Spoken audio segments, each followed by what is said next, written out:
ನಮ್ಮ ಕರಗಳನ್ನೆತ್ತಿ ನಾವು ಹೇಳೋಣ, ದೇವರು ಎನ್ ಮೀದು ನನ್ನ ಮೇಲೆ அன்பாகவே இருக்கின்றார். ಪ್ರೀತಿಯಿಂದಲೇ ಇದ್ದಾರೆ. ದೇವರು என் மீது ನನ್ನ ಮೇಲೆ எப்பொழுதும் அன்பாகவே ಯಾವಾಗಲೂ ಪ್ರೀತಿಯಿಂದಲೇ ಇದ್ದಾರೆ. ஆமென்.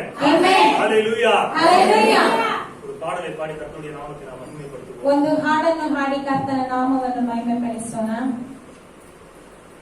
அணுகவே முடியாத பரிசுத்த தேவன் பலியானார் நம்மை மீட்க. அணுகவே முடியாத பரிசுத்த தேவன் பலியானார் நம்மை மீட்க. பாவமான நமது வாழ்க்கை பரிசுத்தம் ஆகிவிட்டதே.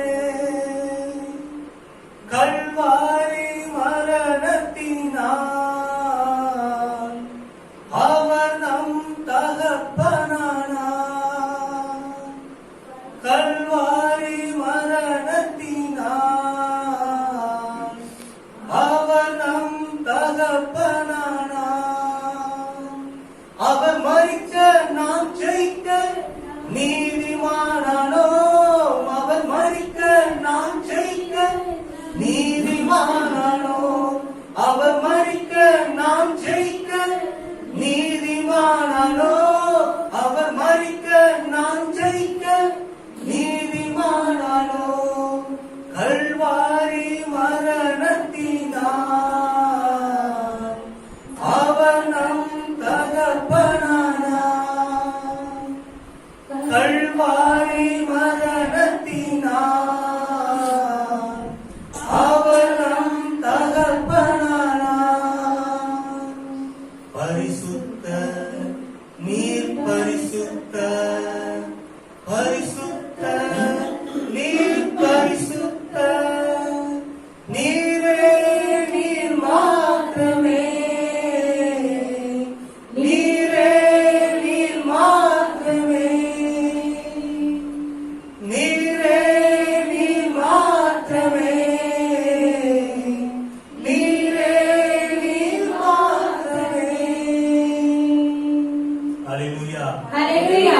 அணுக முடியாத இடத்தில் இருக்கின்ற பரிசுத்த தேவன் ನಾವು ಹೋಗಲು ಸಾಧ್ಯವೇ ಇಲ್ಲದಂತಹ ಇದ್ದಂತಹ ಪರಿಶುದ್ಧ ದೇವರು பாவிகளாகிய நம்மை மீட்பதற்காக ಪಾಪಿಗಳಾದ ನಮ್ಮನ್ನು ಬಿಡಿಸಿಕೊಳ್ಳುವುದಕ್ಕಾಗಿ பரலோகத்திலிருந்து இறங்கி வந்தார். ಪರಲೋಕದಿಂದ ಅವರು ಇಳಿದು ಬಂದರು. ஹல்லேலூயா. ಹಲ್ಲೆಲೂಯಾ. கல்வாரி மரணத்தினாலே ಕಲ್ವಾರಿಯ ಮರಣದಿಂದ இன்றைக்கு தேவன் நம்முடைய சொந்த தகப்பனாக இருக்கின்றார். ಇವತ್ತು ದೇವರು ನಮ್ಮ ಸ್ವಂತ ತಂದೆಯಾಗಿದ್ದಾರೆ. அவருடைய மரணம் ಅವರ ಮರಣವು நமக்கு ஜெயத்தை கொடுத்திருக்கிறது. ನಮಗೆ ಜಯವನ್ನು ಕೊಟ್ಟಿದೆ. அவருடைய மரணம் ಅವರ ಮರಣವು நம்மை நீதிமானாக மாற்றியது. ನಮ್ಮನ್ನು ನೀತಿವಂತರಾಗಿ ಮಾರ್ಪಡಿಸಿದೆ. அவருடைய மரணம் ಅವರ ಮರಣವು நம்மை பரிசுத்த ஜாதியாக மாற்றியிருக்கிறது. ನಮ್ಮನ್ನು ಪರಿಶುದ್ಧ ಜನವಾಗಿ ಮಾರ್ಪಡಿಸಿದೆ. அவருடைய மரணம் ಆತನ ಮರಣವು ராஜாக்களாக ನಮ್ಮನ್ನು ஆசாரியர்களாக ರಾಜರಾಗಿ ಯಾಜಕರಾಗಿ ಮಾರ್ಪಡಿಸಿದೆ. ஹல்லேலூயா. ಹಲ್ಲೆಲೂಯಾ. எத்தனை சந்தோஷமா இருக்கீங்க. ಎಷ್ಟು ಜನ ಸಂತೋಷವಾಗಿದ್ದೀರಿ. தேவன் உங்கள் மீது அன்பாகவே இருக்கின்றார். ದೇವರು ನಿಮ್ಮ ಮೇಲೆ ಪ್ರೀತಿಯಿಂದಲೇ ಇದ್ದಾರೆ. இதை விட சந்தோஷமான செய்தி உலகத்துல எதுவுமே கிடையாது. ಇದಕ್ಕಿಂತ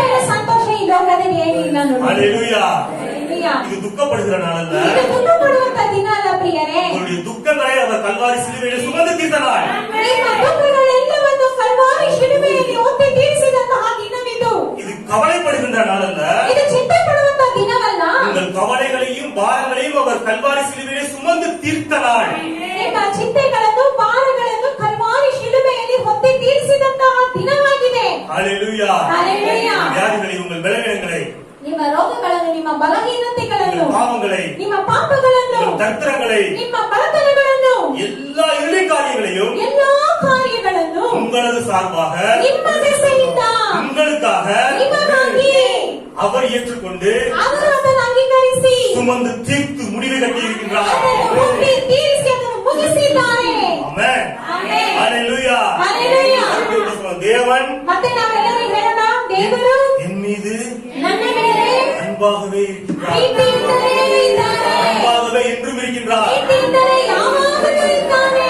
ஆமென். ಆಮೆನ್. எப்பயுமே இந்த சிந்தனை நமக்குள்ள இருக்குன்னு பாருங்க. ಯಾವಾಗಲೂ ನೋಡಿ ಈ ಚಿಂತನೆ ನಮ್ಮೊಳಗೆ ಇರಬೇಕು ನೋಡಿ. பைபிள் சொல்லுது, ಸತ್ಯವೇದ ಹೇಳುತ್ತದೆ, தேவன் தம்முடைய ஒரே பேரான குமாரனை விசுவாசிக்கிறவன் எவனோ ದೇವರು ತನ್ನ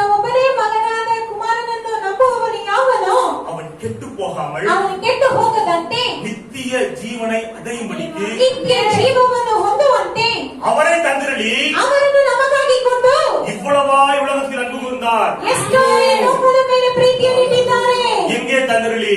ಎಲ್ಲಿ ಕೊಟ್ಟಿದ್ದಾರೆ? கல்வாரி சிலுவையிலே ಕಲ್ವಾರಿಯ ಶಿಲುಬೆಯಲ್ಲಿ ಬಲಿಯಾಗ ತಂದಿರಲಿ. ಬಲಿಯಾಗಿ ಕೊಟ್ಟಿದರು. ಪಾಪ ನಿವಾರಣ ಬಲಿಯಾಗ ಕಿರುಬಾದಾರ ಬಲಿಯಾಗ ತಂದಿರಲಿ. ಪಾಪದ ನಿವಾರಣ ಬಲಿಯಾಗಿ ನಮಗಾಗಿ ಕೊಡಲ್ಪಟ್ಟರು. உலகத்தில் அன்பு கூர்ந்தார். ಈ ಲೋಕವನ್ನು ಪ್ರೀತಿಸಿದರು. உலகத்தில் அன்பு கூர்ந்தார். ಈ ಲೋಕವನ್ನು ಪ್ರೀತಿಸಿದರು. உலகமே பொல்லாங்கனுக்குள் கொட்டி கிடக்கின்றது. ಲೋಕವೇ ಕೆಡುಕಿನಲ್ಲಿ ಬಿದ್ದಿದೆ. பாவிகளும் துன்மார்க்கர்களும் ಪಾಪಿಗಳು ದುಷ್ಟರು, விக்கிரக ஆராதனைக்காரர்களும் வேசி மார்க்கத்தாரும் ವಿಗ್ರಹ ಆರಾಧನೆ ಮಾಡುವವರು ವೇಶ್ಯರು, தேவனுக்கு சத்துருக்களும் துரோகிகளும் ದೇವರಿಗೆ ಶತ್ರುಗಳು ದ್ರೋಹಿಗಳು வாழ்கின்ற இந்த உலகத்தின் மீது ಆಳುವಂತ ಈ ಲೋಕದ ಮೇಲೆ தேவன் அன்பு கூர்ந்தாரா? ದೇವರು ಪ್ರೀತಿ ಮಾಡಿದ್ದಾರಂತೆ. ஹalleluya. ஹalleluya. எவ்வளவு அன்பு பாருங்க.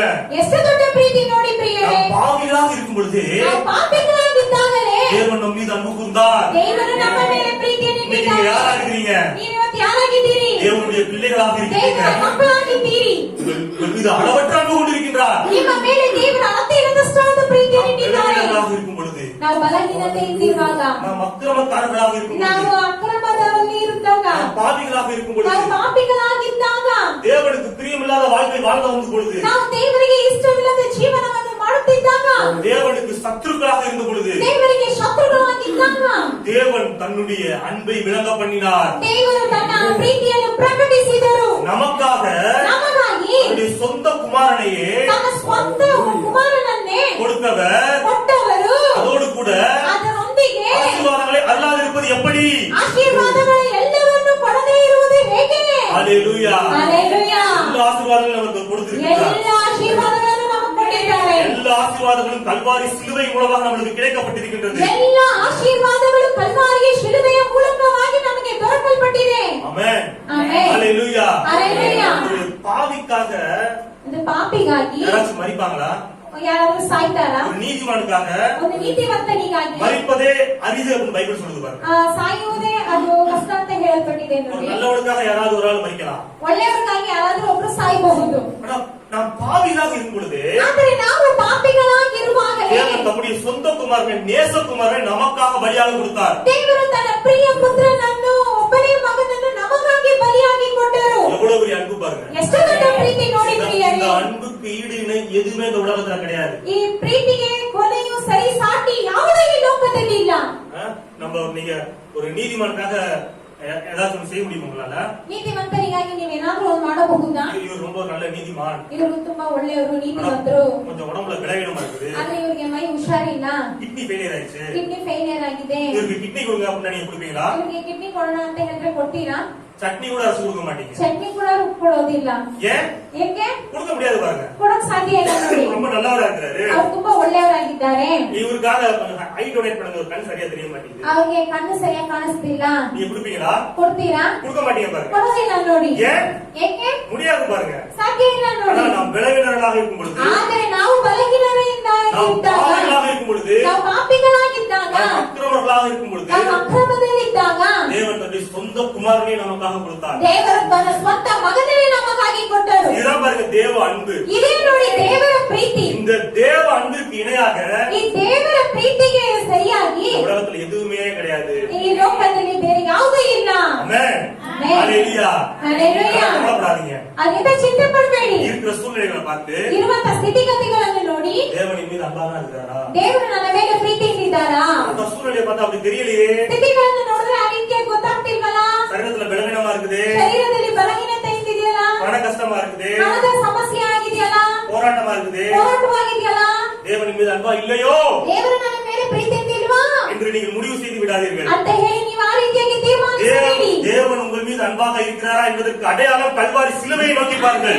ದೇವರು ನಿಮ್ಮ ಮೇಲೆ ಪ್ರೀತಿ ಇಟ್ಟಿದ್ದಾರೆ ಎನ್ನುವಂತಹ ಗುರುತು ನೀವು ಆ ಕಲ್ವಾರಿ ಶಿಲುಬೆಯನ್ನು ನೋಡಿರಿ. ஆமென். ಆಮೆನ್. பைபிள் சொல்லுது ಸತ್ಯವೇದ ಹೇಳುತ್ತದೆ தேவன் அன்பா இருக்கிறார் என்று நாம் விசுவாசிக்க வேண்டும். ದೇವರು ಪ್ರೀತಿ ಇಟ್ಟಿದ್ದಾರೆ ಅಂತ ಹೇಳಿ ನಾವು ನಂಬಬೇಕು. அவர் அன்பாகவே இருக்கின்றார். ಅವರು ಪ್ರೀತಿಯಿಂದಲೇ ಇದ್ದಾರೆ. ஹalleluya. ஹalleluya. எப்பயுமே நீங்க விசுவாசிக்கணும். ಯಾವಾಗಲೂ ನೀವು ವಿಶ್ವಾಸಿಸಬೇಕು. எப்படிப்பட்ட சூழ்நிலையும் நீங்க விசுவாசிக்கணும். ಯಾವುದೇ ರೀತಿಯಾದ ಸ್ಥಿತಿಯಲ್ಲೂ ನೀವು ವಿಶ್ವಾಸಿಸಬೇಕು. ஹalleluya. ஹalleluya. ஒரு மோசமான சூழ்நிலை வந்துச்சுன்னா ಒಂದು ಮೋಸವಾದ ಒಂದು ಸ್ಥಿತಿ ಬಂದರೆ நம்ம என்ன நினைக்கிறோம், ஆண்டவர் நம்மள வெறுக்கிறாரு, ನಾವೇನ್ ತಿಳಿತೀವಿ,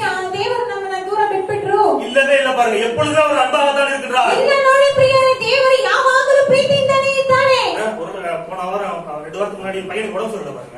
2 ವಾರದ ಮುಂಚೆ ಮಗನಿಗೆ ಹುಷಾರಿಲ್ಲ ನೋಡಿ. நான் ஹாஸ்பிடல் கூட்டு போறோம். ಹಾಸ್ಪಿಟಲ್ ಕರ್ಕೊಂಡು ಹೋಗ್ತೇವೆ. நாங்கெல்லாம் ஒரு பதட்டத்தோட பயத்தோட இருக்கிறோம். ನಾವೆಲ್ಲ ಒಂದು ಗಾಬರಿಯಿಂದ ಇದ್ದೇವೆ. என் பையன் ನನ್ನ ಮಗನು கை தட்டி பாடிட்டு இருக்கான். ಅವನು ಕೈ ತಟ್ಕೊಂಡು ಹಾಡ್ತಿದ್ದಾನೆ ಹಾಸ್ಪಿಟಲ್ ನಲ್ಲಿ. அன்பு கூறுவேன் இன்னும் அதிகமாய் பாடுறா பாருங்க. ಪ್ರೀತಿಸುವೆ ಇನ್ನೂ ಹೆಚ್ಚಾಗಿ ಅಂತ ಹಾಡ್ತಿದ್ದಾನೆ பாருங்க.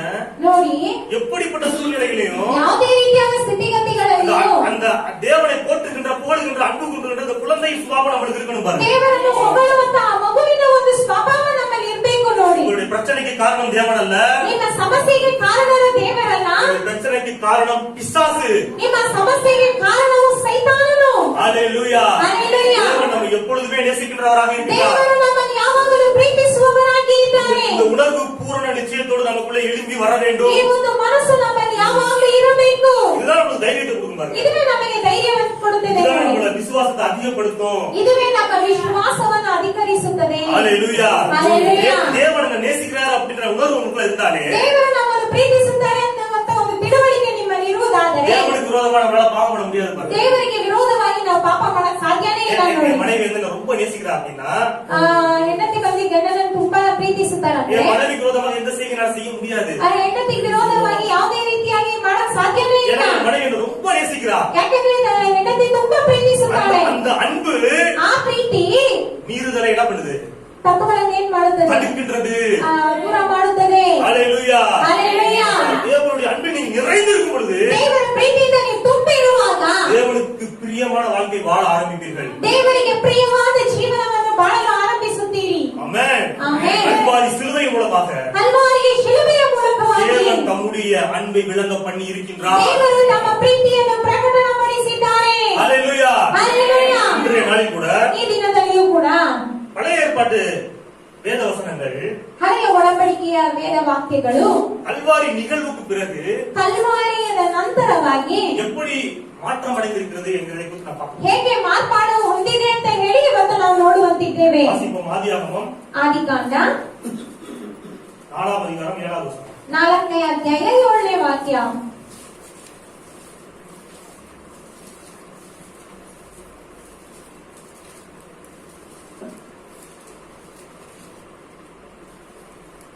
ஆதியாகமம் 4:7. ಆದಿಕಾಂಡ 4ನೇ ಅಧ್ಯಾಯ 7ನೇ ವಾಕ್ಯ. ಜೆನೆಸಿಸ್. நீ நன்மை செய்தால் மேன்மை இல்லையோ? நீ நன்மை செய்யாதிருந்தால் பாவம் வாசற்படியிலே படுத்திருக்கும். பாவம் வாசற்படியில் படுத்திருக்கும். அண்டர்லைன் தி வேர்ட். பாவம் வாசற்படியில் படுத்திருக்கும். அவன் ஆசை உன்னை பற்றி இருக்கும். நீ அவனை ஆண்டு கொள்ளுவாய் என்றார். ஹalleluya. நம்ம கவனிக்க வேண்டிய வசனம், ನಾವು ಗಮನಿಸಬೇಕಾದಂತ ವಾಕ್ಯ, பாவம் ಪಾಪವು வாசற்படியில் ನಿನ್ನ ಬಾಗಿಲಲ್ಲಿ படுத்திருக்கும். ಮಲಗಿರುತ್ತದೆ. ஹalleluya. ஹalleluya. அதாவது பழைய ஏற்பாடு காலத்துல ಹಳೆಯ ಒಡಂಬಡಿಕೆ ಕಾಲದಲ್ಲಿ நீங்க பாவம் பண்ணணும்னு பிளான் பண்ணவே வேண்டாம். ನೀವು ಪಾಪ ಮಾಡ್ಬೇಕು ಅಂತ ತೀರ್ಮಾನಿಸೋದೇ ಬೇಡ. ஆட்டோமேட்டிக்கா என்ன பண்ணிருவீங்க? ಹಾಗೆ ಏನ್ ಮಾಡ್ಬಿಡ್ತೀರಿ? பாவம் பண்ணிருவீங்க. ಪಾಪವನ್ನು ಮಾಡ್ಬಿಡ್ತೀರಿ. ஏன்னா பாவம் வாசற்படி என்ன பண்ணிருக்கு? ಯಾಕಂದ್ರೆ ಪಾಪವು ಬಾಗಿಲ ಬಳಿ ಏನಾಗಿರುತ್ತದೆ? படுத்து கிடக்குது பாருங்க. ಹೊಚ್ಚು ಹಾಕಿಕೊಂಡಿರುತ್ತದೆ. எந்த மனுஷனுமே விரும்பி பாவம் பண்றது கிடையாது. ಯಾವುದೇ ಮನುಷ್ಯನು ಇಷ್ಟಪಟ್ಟು ಪಾಪ ಮಾಡುವುದೇ ಇಲ್ಲ. இருளின் சக்தியால் தூண்டப்பட்டு பாவம் பண்றான். ಇರುಳಿನ ಶಕ್ತಿಯಿಂದ ಪ್ರೇರೇಪಿಸಲ್ಪಟ್ಟು ಪಾಪ ಮಾಡುತ್ತಾನೆ. யாருமே யாராச்சும் விரும்பி பாவம் பண்றாங்களா? ಯಾರಾದ್ರೂ ಇಷ್ಟಪಟ್ಟು ಪಾಪ ಮಾಡ್ತಾರಾ? நான் ஆல்கஹால் ரீஹாபிலிட்டேஷன் சென்டர்ல ஒர்க் பண்ணிருக்கேன் பாருங்க. ಆಲ್ಕೋಹಾಲ್ ರಿಹಾಬಿಲಿಟೇಷನ್ ಸೆಂಟರ್ ಅಲ್ಲಿ ವರ್ಕ್ ಮಾಡಿದ್ದಾರೆ. அங்க நிறைய ட்ரங்க் அடிக்ட்ஸ் எல்லாம் வருவாங்க. ಅಲ್ಲಿ ತುಂಬಾ ಡ್ರಗ್ ಅಡಿಕ್ಟ್ಸ್ ಎಲ್ಲ ಬರ್ತಾರೆ. அவங்களுக்கு நான் கவுன்சிலிங் எல்லாம் கொடுத்துருக்கேன். ಅವ್ರಿಗೆ ಕೌನ್ಸಿಲಿಂಗ್ ಎಲ್ಲ ಕೊಟ್ಟಿದ್ದಾರೆ. அவங்க விரும்பி அந்த தப்போட செய்யறது கிடையாது. ಅವ್ರು ಇಷ್ಟಪಟ್ಟು ಆ ತಪ್ಪುಗಳನ್ನು ಮಾಡುವುದಿಲ್ಲ.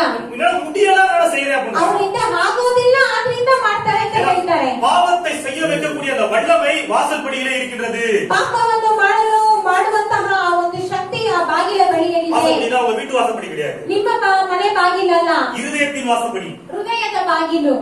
இப்ப ஒரு மனுஷன், ಒಂದು ಮನುಷ್ಯನು, கிறிஸ்துவுக்குள்ள இருக்கிற ஒரு மனுஷன் ಕ್ರೈಸ್ತನಲ್ಲಿರುವಂತಹ ಒಂದು ಮನುಷ್ಯನು எந்த சத்தத்திற்கு அதிகமாக செவி கொடுக்கிறானோ ಯಾವ ಶಬ್ದಕ್ಕೆ ಅವನು ಅಧಿಕವಾಗಿ ಕಿವಿಗೊಡುತ್ತಾನೋ அந்த சத்தத்தின்படி அவன் செயல்பட ஆரம்பிப்பான். ಆ ಶಬ್ದದಂತೆ ಅವನು ಮಾಡಲು ಕ್ರಿಯೆ ಮಾಡುತ್ತಾನೆ. சாத்தானுடைய சத்தமும் கேட்கிறது, ಸೈತಾನನ ಶಬ್ದವೂ ಕೇಳುತ್ತದೆ, தேவனுடைய சத்தமும் கேட்கின்றது. ದೇವರ ಶಬ್ದವೂ ಕೇಳುತ್ತದೆ. எதுக்கு நீங்க அதிகமா ரெஸ்பான்ஸ் பண்றீங்களோ ಯಾವುದಕ್ಕೆ ನೀವು ಅಧಿಕವಾಗಿ ನೀವು ಕಿವಿಗೊಡುತ್ತೀರೋ அந்த செய்கை நீங்க செய்ய ஆரம்பிச்சிருவீங்க. ಆ ಒಂದು ಕಾರ್ಯವನ್ನು ಮಾಡಲು ಕೇಳುತ್ತೀರಿ. நம்ம கிறிஸ்துவுக்குள்ள இருக்கறனால ಈಗ ನಾವು ಕ್ರೈಸ್ತನಲ್ಲಿ ಇರೋದ್ರಿಂದ தேவன் பேசுகின்ற சத்தம் அதிகமாக நம்முடைய காதுகளிலே கேட்பதனால் நாம் பரிசுத்த வாழ்க்கை வாழ்ந்து கொண்டிருக்கின்றோம். ದೇವರು ಮಾತನಾಡುವಂತಹ ಶಬ್ದವು ನಮಗೆ ಕೇಳುತ್ತಿರುವುದರಿಂದ ನಾವು ಪರಿಶುದ್ಧವಾದ ಜೀವನ நம்ம உலக மனுஷன் ಮಾಡುತ್ತಿದ್ದೇವೆ. அப்படி கிடையாது பாருங்க. ಲೋಕದ ಮನುಷ್ಯನ ಆ ರೀತಿಯಾಗಲ್ಲ ನೋಡಿ. என்ன ஆச்சு? பாவம் எங்க இருக்குது? ಪಾಪವೆಲ್ಲಿದೆ? வாசற்படியிலே இருக்கின்றது. ಬಾಗಿಲಲ್ಲಿ ಹೊಚ್ಚು ಹಾಕೊಂಡಿದೆ. புதிய உடன்படிக்கையில இந்த வசனம் இப்படி மாறுது பாருங்க. வாசிங்க, வெளிப்படுத்தின விசேஷம் ಹೊಸ ಒಡಂಬಡಿಕೆಯಲ್ಲಿ ಈ ವಾಕ್ಯ ಹೇಗೆ ಬರ್ತದೆ ನೋಡೋಣ. 3ஆம் அதிகாரம் ಪ್ರಕಟಣೆ 3ನೇ ಅಧ್ಯಾಯ 20வது வசனம். ರೆವಲ್ಯೂಷನ್ 20ನೇ ವಾಕ್ಯ.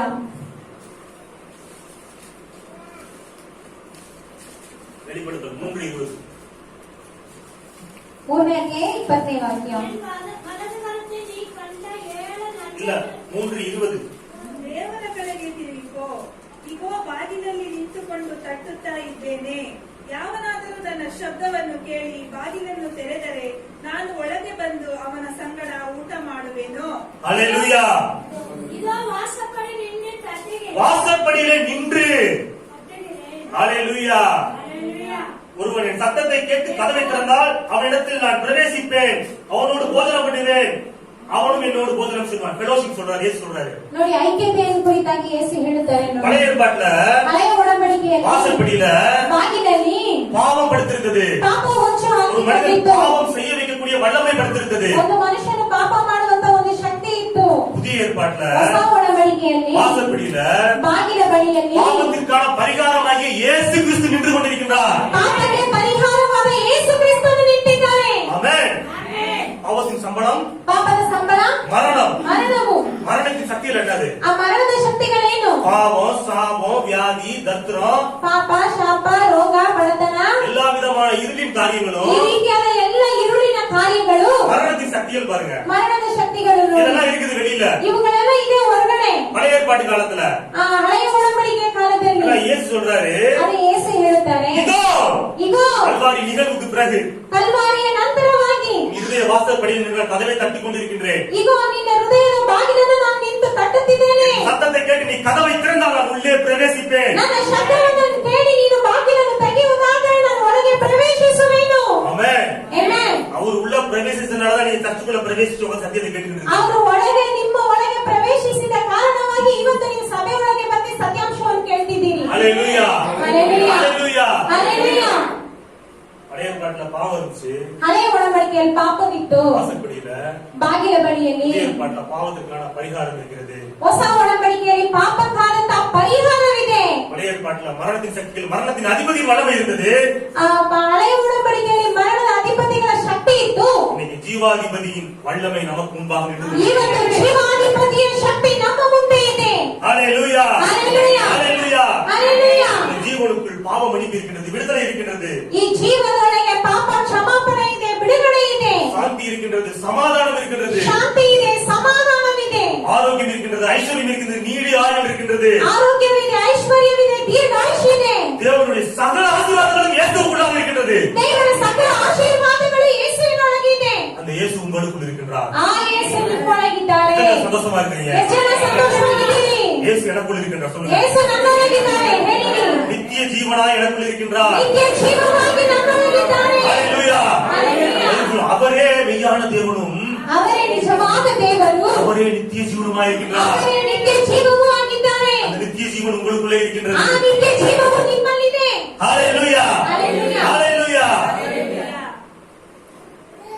அப்ப எந்த மனுஷனும் நரகத்துக்கு போறதுக்கு தேவன் சித்தம் கிடையாது பாருங்க. ಆಗ ಯಾವುದೇ ಮನುಷ್ಯನು ನರಕಕ್ಕೆ ಹೋಗುವುದಕ್ಕೆ ದೇವರ ಚಿತ್ತ ಇಲ್ಲ ನೋಡಿ. எல்லா மனுஷருக்கு முன்பாக தேவன் என்ன பண்றார்? கதவை தட்டி கொண்டுதான் இருக்கின்றார். ಎಲ್ಲ ಮನುಷ್ಯರ ಮುಂದೆ ದೇವರು ಏನ್ ಮಾಡ್ತಿದ್ದಾರೆ? ಬಾಗಿಲನ್ನು ತಟ್ಟುತ್ತಲೇ ಇದ್ದಾರೆ. இதே கதவை தட்டி கொண்டு சத்தம் ಆ கொடுத்து ದೇವರು இருக்கிறார். ಬಾಗಿಲನ್ನು ತಟ್ಟು ಬಿಟ್ಟು ಶಬ್ದ ಕೊಡುತ್ತಲೇ ಇದ್ದಾರೆ. ஊழியக்காரர் மூலியமாக, ಸೇವಕರ ಮೂಲಕವಾಗಿ, வசனத்தின் மூலியமாக, ವಾಕ್ಯದ ಮೂಲಕವಾಗಿ டிவில எப்படியோ தட்டுறார் பாருங்க. ಹೇಗೋ ಒಂದ್ ರೀತಿ ತಟ್ಟುತ್ತಿರುತ್ತಾರೆ ನೋಡಿ. செவி கொடுக்கிறவர்கள் ரட்சிக்கப்படுகிறார்கள். ಕಿವಿ ಕೊಡುವವರು ರಕ್ಷಣೆ ಹೊಂದುತ್ತಾರೆ. செவி கொடுக்காதவர்கள் ಕಿವಿ ಕೊಡದೇ ಇರುವವರು அவர்களாகவே நரகத்திற்கு போய் விடுகிறார்கள். ಅವರಾಗಿಯೇ ನರಕಕ್ಕೆ ಹೋಗ್ಬಿಡುತ್ತಾರೆ. ஹalleluya. நரகம் என்பது மனிதனுக்காக ஆயத்தமாக்கப்பட்டது கிடையாது பாருங்க. ನರಕ ಅನ್ನೋದು ಅದು ಮನುಷ್ಯನಾಗಿ ಸಿದ್ಧತೆ ಮಾಡಿದಂತದಲ್ಲ. பிசாசுக்கும் அவனுடைய தூதர்களுக்கும் ஏற்படுத்தப்பட்டதுதான் நரகம் அப்படியே சொல்றாரு. ಸೈತಾನನಿಗೂ ಆತನ ದೂತನಿಗೂ ಏರ್ಪಡಿಸಿದೆ ನರಕ ಅಂತ ಹೇಳಿ ಯೇಸು ಹೇಳುತ್ತಾರೆ. ಹೇಳಿದ್ದಾರೆ. ஒரு மனிதன் ಒಂದು ಮನುಷ್ಯನು தன்னுடைய பாவத்திற்கான பரிகாரமாக இயேசுவை ஏற்றுக்கொள்ளாமல் ತನ್ನ ಪಾಪದ ಪರಿಹಾರಕ್ಕಾಗಿ ಯೇಸುವನ್ನು ಅಂಗೀಕರಿಸಿಕೊಳ್ಳದೆ என்ன பண்றான்? ஆட்டோமேட்டிக்கா என்ன பண்ணிடுறான்? நரகத்துக்கு போயிடுறான். ಏನ್ ಮಾಡ್ತಾನೆ? ಆಟೋಮೆಟಿಕ್ ಆಗಿ ನರಕಕ್ಕೆ ಹೋಗ್ಬಿಡ್ತಾನೆ.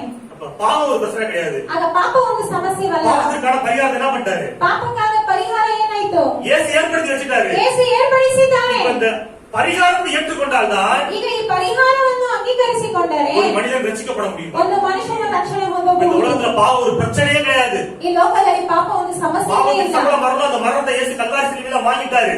ಪಾಪದ ಸಂಬಳ ಮರಣ. ಆ ಮರಣವನ್ನು ದೇವರು ಕಲ್ವಾರಿ ಶಿಲುಬೆಯಲ್ಲಿ ತಗೊಂಡಿದ್ದಾಯ್ತು. இன்னைக்கு நம்ம நரகத்துக்கு போக வேண்டிய அவசியம் கிடையாது. ಇವತ್ತು ನಾವು ನರಕಕ್ಕೆ ಹೋಗುವಂತ ಅವಶ್ಯಕತೆನೇ ಇಲ್ಲ ನೋಡಿ. ஒரு மனுஷனுக்கு ரெண்டு பேர் இருந்தாங்களா? ಒಂದು ಮನುಷ್ಯನಿಗೆ ಇಬ್ರು ಇದ್ರಂತೆ. சரி, ரெண்டு பேஷண்ட், ரெண்டு பேருக்கு ஒரே வியாதி. ಎರಡು ಪೇಷಂಟ್ ಇದ್ದರು. ಆ ಪೇಷಂಟ್ ಇಬ್ಬರಿಗೂ ಒಂದೇ ರೋಗ. டாக்டர் போறாங்க. ಡಾಕ್ಟರ್ ಬಳಿ ಹೋಗ್ತಾರಂತೆ. டாக்டர் சொல்றாரா? ಡಾಕ್ಟರ್ ಹೇಳ್ತಾರಂತೆ, இந்த வியாதி பத்தி நீங்க கவலைப்படாதீங்க. ಈ ರೋಗ ಬಗ್ಗೆ ನೀವು ಚಿಂತೆ ಮಾಡಬೇಡಿ. முந்தி காலத்துல இந்த வியாதிக்கு மருந்து இல்லாம இருந்துச்சு, பரிகாரம் இல்லாம இருந்துச்சு. ಮುಂಚೆ ಈ ರೋಗಕ್ಕೆ ಪರಿಹಾರ ಇಲ್ಲದೆ ಇತ್ತು, ಔಷಧಿ ಇಲ್ಲದೆ ಇತ್ತು. அதனால நிறைய பேர் இந்த வியாதி பட்டு செத்து போயிட்டாங்க. ಆದ್ರಿಂದ ಅನೇಕರು ಈ ರೋಗದಿಂದ ಸತ್ತೋಗ್ಬಿಟ್ಟಿದ್ದಾರೆ. இப்ப இந்த வியாதிக்கு என்ன வந்துருச்சு? ಆದ್ರೆ ಈಗ ಈ ರೋಗಕ್ಕೆ ಏನ್ ಬಂದಿದೆ? மருந்து வந்துருச்சு. ಔಷಧಿ ಬಂದಿದೆ. இப்ப இந்த மருந்தை மட்டும் எடுத்துக்கிட்டேனா ಈಗ ನೀವು ಈ ಔಷಧಿಯನ್ನು ಮಾತ್ರ ನೀವು ತಗೊಂಡ್ರೆ குழச்சிருவ. ನೀವು ಬದುಕ್ಬಿಡ್ತೀರಿ. மருந்தை மட்டும் எடுத்துக்க.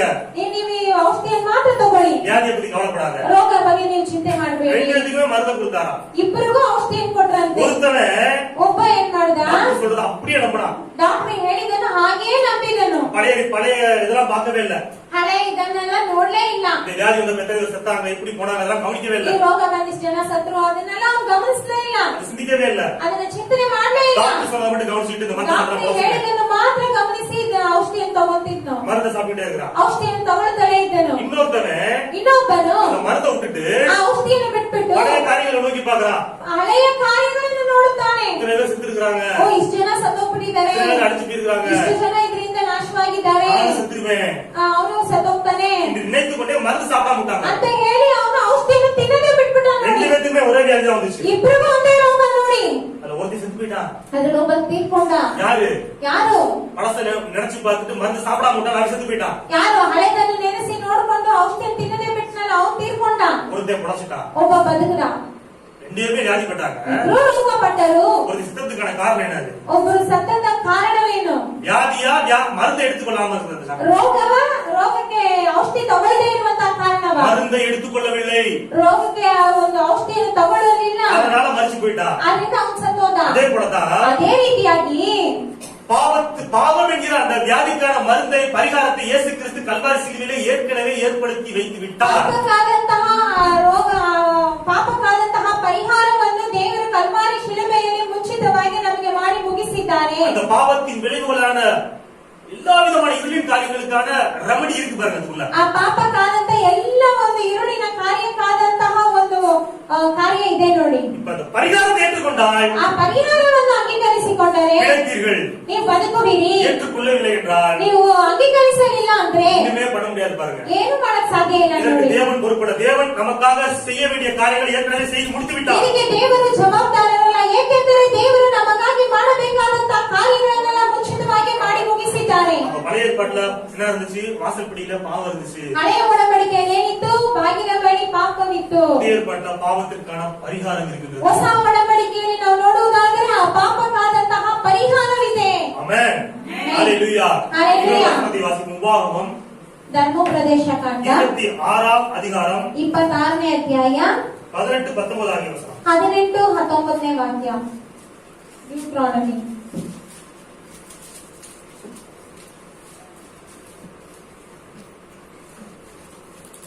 உபாகமம் 26:18-19.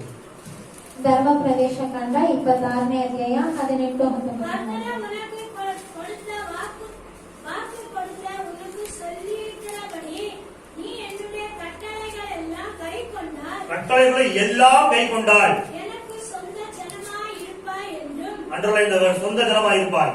நான் உண்டு பண்ணின எல்லா ஜாதிகளை பார்க்கிலும் புகழ்ச்சியிலும் கீர்த்தியிலும் மகிமையிலும் உன்னை சிறைத்திருக்கும்படிக்கு செய்வேன் என்று நான் சொன்னபடியே நீ உன் தேவனாய கர்த்தரால் எனக்கு பரிசுத்த ஜனமாய் இருப்பாய் என்றே ஜனமா இருப்பாய். அதை அண்டர்லைன் பண்ணிக்கங்க. என்று அவர் இன்று உனக்கு சொல்லி இருக்கிறாரே என்றார். ஹalleluya. கர்த்தர் சொல்றாரு பழைய ஏற்பாட்டுல ಹಳೆಯ ಒಡಂಬಡಿಕೆಯಲ್ಲಿ ಹೇಳುತ್ತಾರೆ ದೇವರು, கர்த்தர் உனக்கு வாக்கு கொடுத்து உனக்கு சொல்லியபடி அவருடைய கட்டளைகளின்படி எல்லாம் கட்டளையின்படி ಆತನ எல்லாம் ವಾಗ್ದಾನ ಅನುಸಾರವಾಗಿ ಎಲ್ಲ ಆತನ செய்தார். ಆಜ್ಞೆಗಳನ್ನೆಲ್ಲವನ್ನು ஆனா கட்டளையின்படி எல்லாம் செய்ய முடியாது பாருங்க. ಆದ್ರೆ ಆಜ್ಞೆಗಳೆಲ್ಲವನ್ನು ಮಾಡಕ್ ಸಾಧ್ಯ ಇಲ್ಲ ನೋಡಿ. பைபிள் சொல்லுது ஒன்றில் தவறினால் ಒಂದಲ್ಲಿ ತಪ್ಪಿದರೆ எல்லாவற்றிலும் குற்றவாளியா இருப்பான். ಎಲ್ಲದರಲ್ಲೂ ತಪ್ಪಾಗಿರುತ್ತದೆ. நியாயப்பிரமாணத்தின்படி ಧರ್ಮಶಾಸ್ತ್ರದಂತೆ எல்லாவற்றையும் கடைபிடித்து கரெக்டா இருந்தா அப்படின்னா ನೀವು ಎಲ್ಲವನ್ನು ಹಿಂಬಾಲಿಸಿ ಅದರಲ್ಲಿ ನೀವು ಸರಿಯಾಗಿರುವುದಾದರೆ என்ன அண்டர்லைன் பண்ணி நீ எனக்கு சொந்த ஜனமா இருப்பாய், ನೀವು ನನ್ನ ಸ್ವಕೀಯ ಜನರಾಗಿರುವಿರಿ, எனக்கு பரிசுத்த ஜனமா இருப்பாய். ನನಗೆ ಪರಿಶುದ್ಧ ಜನಾಂಗವಾಗಿರುವಿರಿ, சுதந்திரமா இருப்பாய், ಸ್ವಂತ ಜನರಾಗಿರುವಿರಿ, பரிசுத்த ஜனமா இருப்பாய். ಪರಿಶುದ್ಧ அந்த ಜನಾಂಗವಾಗಿರುವಿರಿ. வார்த்தை மைண்ட்ல வச்சுக்கோங்க. ಆ ಒಂದು ಮಾತನ್ನು ನೀವು ಮನಸ್ಸಿನಲ್ಲಿ ಇಟ್ಕೊಳ್ಳಿ. ஆனா புதிய உடன்படிக்கையிலே ಆದ್ರೆ ಹೊಸ ಒಡಂಬಡಿಕೆಯಲ್ಲಿ இயேசு கிறிஸ்துவின் கல்வாரி நிகழ்வுக்கு பிறகு ಯೇಸು ಕ್ರಿಸ್ತನ ಕಲ್ವಾರಿಯ ನಂತರವಾಗಿ அவருடைய ரத்தம் சிந்தப்பட்ட பிறகு ಆತನ ರಕ್ತ ಸುರಿಸಲ್ಪಟ್ಟ ಮೇಲೆ இந்த வசனம் எப்படி உருமாற்றம் அடைஞ்சிருக்கு அப்படியே வாசிங்க எடுத்து. ಈ ವಾಕ್ಯ ಹೇಗಾಗುತ್ತದೆ ನೋಡೋಣ. 1 பேதுரு 1 ಪೇತ್ರನು 2ஆம் அதிகாரம் 2ನೇ ಅಧ್ಯಾಯ 9வது வசனம். 9ನೇ ವಾಕ್ಯ. நீங்கள் உங்கள் அந்தகாரத்திலிருந்து தம்முடைய ஆச்சரியமான வழிகளத்திற்கு வரவழைத்தவருடைய புண்ணியங்களை அறிவிக்கும்படிக்கு தெரிந்து கொள்ளப்பட்ட சந்ததியும் ராஜகிரியமான ஆசாரி கூட்டமாயும் பரிசுத்த ஜாதி அவருக்கு சொந்த ஜனமாயும் இருக்கிறீர்கள். ஹalleluya ஹalleluya ஹalleluya ஹalleluya. ஏற்பட்ட சொல்றாரு, ಹಳೆಯ ಒಡಂಬಡಿಕೆಯಲ್ಲಿ ಹೇಳುತ್ತಾರೆ, கட்டளையெல்லாம் நீ கைக்கொண்டு கம்ப்ளீட்டா நடந்த அப்படின்னா எல்லா கட்டளையும் கடைபிடிச்சு நடத்தினா ನೀನು ನನ್ನ ಆಜ್ಞೆಗಳನ್ನೆಲ್ಲ ನೀನು ಕೈಗೊಂಡು ನೀನು ನಡೆಯುವುದಾದರೆ எனக்கு சொந்த ஜனமா இருப்ப, ನೀನು ನನಗೆ ಸ್ವಕೀಯ ಜನರಾಗಿರುವಿ, எனக்கு பரிசுத்த ஜாதியா இருப்ப. ನನಗೆ ನೀನು ಪರಿಶುದ್ಧ ಜನಾಂಗವಾಗಿರುವಿ. ஆனா யாராலும் நினைச்சு நிக்க முடியல பாருங்க. ಅದು ಯಾರಿಂದಲೂ ಅದನ್ನು ನೆಲೆಸಿ ನಿಲ್ಲಲು ಸಾಧ್ಯ இயேசு ಆಗಲಿಲ್ಲ கிறிஸ்துவின் ನೋಡಿ. கல்வாரி நிகழ்வுக்கு பிறகு ಯೇಸು ಕ್ರಿಸ್ತನ ಕಲ್ವಾರಿಯ ನಂತರವಾಗಿ இயேசு என்ன பண்றாரு? ಯೇಸು ಏನ್ ಮಾಡುತ್ತಾನೆ? அந்தகார இருள் இருக்கிற நம்மளை ಕತ್ತಲೆಯೊಳಗಿದ್ದ ನಮ್ಮನ್ನು ஆச்சரியமான ஒளியிடத்துக்கு கொண்டு வந்து விட்டார். ಆಶ್ಚರ್ಯಕರವಾದ ಬೆಳಕಿನಲ್ಲಿ ಸೇರಿಸಿದ್ದಾರೆ. இன்னைக்கு தேவனுக்கு சொந்த ஜனமாக பரிசுத்த ஜாதியாக அவர் நம்மை மாற்றி இருக்கின்றார். ಇವತ್ತು ನಾವು ದೇವರಿಗೆ ಸ್ವಂತ ಜನರಾಗಿ ಪರಿಶುದ್ಧ ಜನಾಂಗವಾಗಿ ಅವರು ನಮ್ಮನ್ನು ಮಾರ್ಪಡಿಸಿದ್ದಾರೆ. ஹalleluya. எத்தனை சந்தோஷமா இருக்கீங்க? ಎಷ್ಟು ಜನ ಸಂತೋಷವಾಗಿದ್ದೀರಿ? ஹalleluya. ஹalleluya. நியாயப்பிரமாணத்தை 100% எந்த மனுஷனாலும் கடைபிடிச்சு தேவனுக்கு சொந்த ஜனமாக பரிசுத்த ஜாதியாக ஆக முடியாது. ಆ ಧರ್ಮಶಾಸ್ತ್ರವನ್ನು 100% ಯಾವುದೇ ಮನುಷ್ಯನು ಹಿಂಬಾಲಿಸಿ ಅದನ್ನ ಕಡೆಹಿಡಿದು ಸ್ವಂತ ಜನರಾಗಿ ಮಾರ್ಪಡಲು ಸಾಧ್ಯವೇ ಇಲ್ಲ. நியாயப்பிரமாணம் செய்யக்கூடாததை தேவனே செய்யும்படிக்கு மாம்சத்தில் வெளிப்பட்டார். ಈ ಧರ್ಮಶಾಸ್ತ್ರ ಮಾಡಲಾರದೇ ಇರುವುದನ್ನು ದೇವರೇ ಮಾಡಿ ನಮಗಾಗಿ ಮುಗಿಸಿದ್ದಾರೆ. ஹalleluya. ஹalleluya. நமது சார்பாக ನಮ್ಮ ದೆಸೆಯಿಂದ அவர் நம்முடைய இடத்தை எடுத்துக்கொண்டு ನಮ್ಮ ಒಂದು ಸ್ಥಳವನ್ನು ಅವರು ತಗೊಂಡು அவர் நியாயப்பிரமாணத்தை முழுமையாக நிறைவேற்றி முடித்து ಅವರ ಧರ್ಮಶಾಸ್ತ್ರವನ್ನು ಪೂರ್ಣವಾಗಿ ನೆರವೇರಿಸಿ ಮುಗಿಸಿ அந்த பலன்களை இன்றைக்கு நமக்கு ಆ கொடுத்திருக்கிறார். ಫಲಗಳನ್ನು ಇವತ್ತು ನಮಗೆ ಕೊಟ್ಟಿದ್ದಾರೆ. சொந்த ஜனமாக பரிசுத்த ஜாதியாக ராஜரிக ஆசாரிய கூட்டமாக அவர் நம்மை மாற்றி இருக்கின்றார். ಸ್ವಕೀಯ ಜನರಾಗಿ ಪರಿಶುದ್ಧ ಜನಾಂಗವಾಗಿ ಯಾಜಕರಾಗಿ ನಮ್ಮನ್ನು ಮಾರ್ಪಡಿಸಿದ್ದಾರೆ. இதான் பாருங்க கிருபை. ಇದೇ ನೋಡಿ ಕೃಪೆ. ஹalleluya ஹalleluya. ஹalleluya. ஹalleluya. ஒரு பையன் இருக்கா, ಒಂದು ಹುಡುಗ ಇದ್ದಾನೆ. அப்பா சொல்றாரு, ಅವ್ರ ತಂದೆ ಹೇಳ್ತಾರೆ, மகனே நீ 5 பாடத்திலையும் 100க்கு 100 வாங்கினாதான் ಮಗನೇ ನಿನ್ನ 5 ವಿಷಯಗಳನ್ನು ನೀನು 100ಕ್ಕೆ 100 ತಗೊಂಡ್ರೆ நீ என்னோட புள்ள, ನೀನು ನನ್ನ ಮಗು, உனக்கு என்னோட சொத்துல பங்கு இருக்குது. ನಿನಗೆ ಆವಾಗ ನನ್ನ ಆಸ್ತಿಯಲ್ಲಿ ಪಾಲಿದೆ. நீ வாங்கல அப்படின்னா ನೀನು ಆ ರೀತಿಯಾಗಿ 100ಕ್ಕೆ 100 ಅಂಕಗಳು ಪಡೆಯಲಿಲ್ಲ ಅಂದ್ರೆ நீ பிள்ளை கிடையாது, உன் சொத்துல பங்கு கிடையாது. ನೀನು ನನ್ನ ಮಗುನೂ ಅಲ್ಲ, ನಿನಗೆ ಆಸ್ತಿಯಲ್ಲಿ ಪಾಲು ಇಲ್ಲ. 99 வாங்கினா கூட ஃபெயில் தான். 99 ತಗೊಂಡ್ರು ನಿನ್ಗಿಲ್ಲ. பழைய ஏற்பாடு அப்படிதான் இருந்துச்சு பாருங்க. ಹಳೆಯ ಒಡಂಬಡಿಕೆ ಆ ರೀತಿಯಾಗಿ ಇತ್ತು. யாருமே 100க்கு 100 வாங்கவே இல்லை. ಯಾರು 100ಕ್ಕೆ 100 ಅಷ್ಟು ತಗೊಳ್ಳಲೇ ಇಲ್ಲ. ஆனா ஏசு என்ன பண்ணாரு தெரியுமா? ಅದೇ ಯೇಸು ಏನ್ ಮಾಡಿದ್ರು ಗೊತ್ತಾ? தேவன் என்ன செஞ்சாரு தெரியுமா? ದೇವರು ಏನ್ ಮಾಡಿದ್ರು ಗೊತ್ತಾ? ஃபர்ஸ்ட் நம்மள பிள்ளையா மாத்தினாரு. ಫಸ್ಟ್ ನಮ್ಮನ್ನು ಮಕ್ಕಳಾಗಿ ಮಾರ್ಪಡಿಸಿದರು. சொத்தா நம்ம பேருக்கு எழுதி கொடுத்துட்டாரு. ಆ ಆಸ್ತಿಗಳನ್ನ ನಮ್ಮ ಹೆಸರಿಗೆ ಬರೆದು ಕೊಟ್ಟಿದ್ದರು. நம்ம எழுத வேண்டிய பரீட்சை அவரே எழுதி முடிச்சிட்டாரு. ನಾವು ಬರೆಯಬೇಕಾದಂತ ಪರೀಕ್ಷೆಯನ್ನು ಅವರೇ ಬರೆದು ಮುಗಿಸಿದ್ದಾರೆ. 100க்கு 100 வாங்கிட்டாரு. 100ಕ್ಕೆ 100 ಅಂಕ ಪಡೆದಿದ್ದಾರೆ. இப்ப என்ன சொல்றாருன்னா, ಈಗ ಏನ್ ಹೇಳ್ತಾರಂದ್ರೆ, நான் எழுதி வச்ச பேப்பரை பார்த்து அப்படியே காப்பி பண்ணு. ನಾನು ಬರ್ದಿಟ್ಟಿರೋ ಆ ಪೇಪರ್ ನೋಡ್ಕೊಂಡು ಹಾಗೆ ನೀನು ಕಾಪಿ ಮಾಡು. இதற்காகவே நீ அழைக்கப்பட்டாய். ಇದಕ್ಕಾಗಿ ನೀವು ಕರೆಯಲ್ಪಟ್ಟಿದ್ದೀರಿ. ஆமென். ஆமென். இதுதான் புதிய உடன்படிக்கையின் வாழ்க்கை பாருங்க. ಇದು ಹೊಸ ಒಡಂಬಡಿಕೆಯ ಜೀವನ ನೋಡಿ. 1 பேதுரு 2ஆம் அதிகாரம் 21வது வசனம்.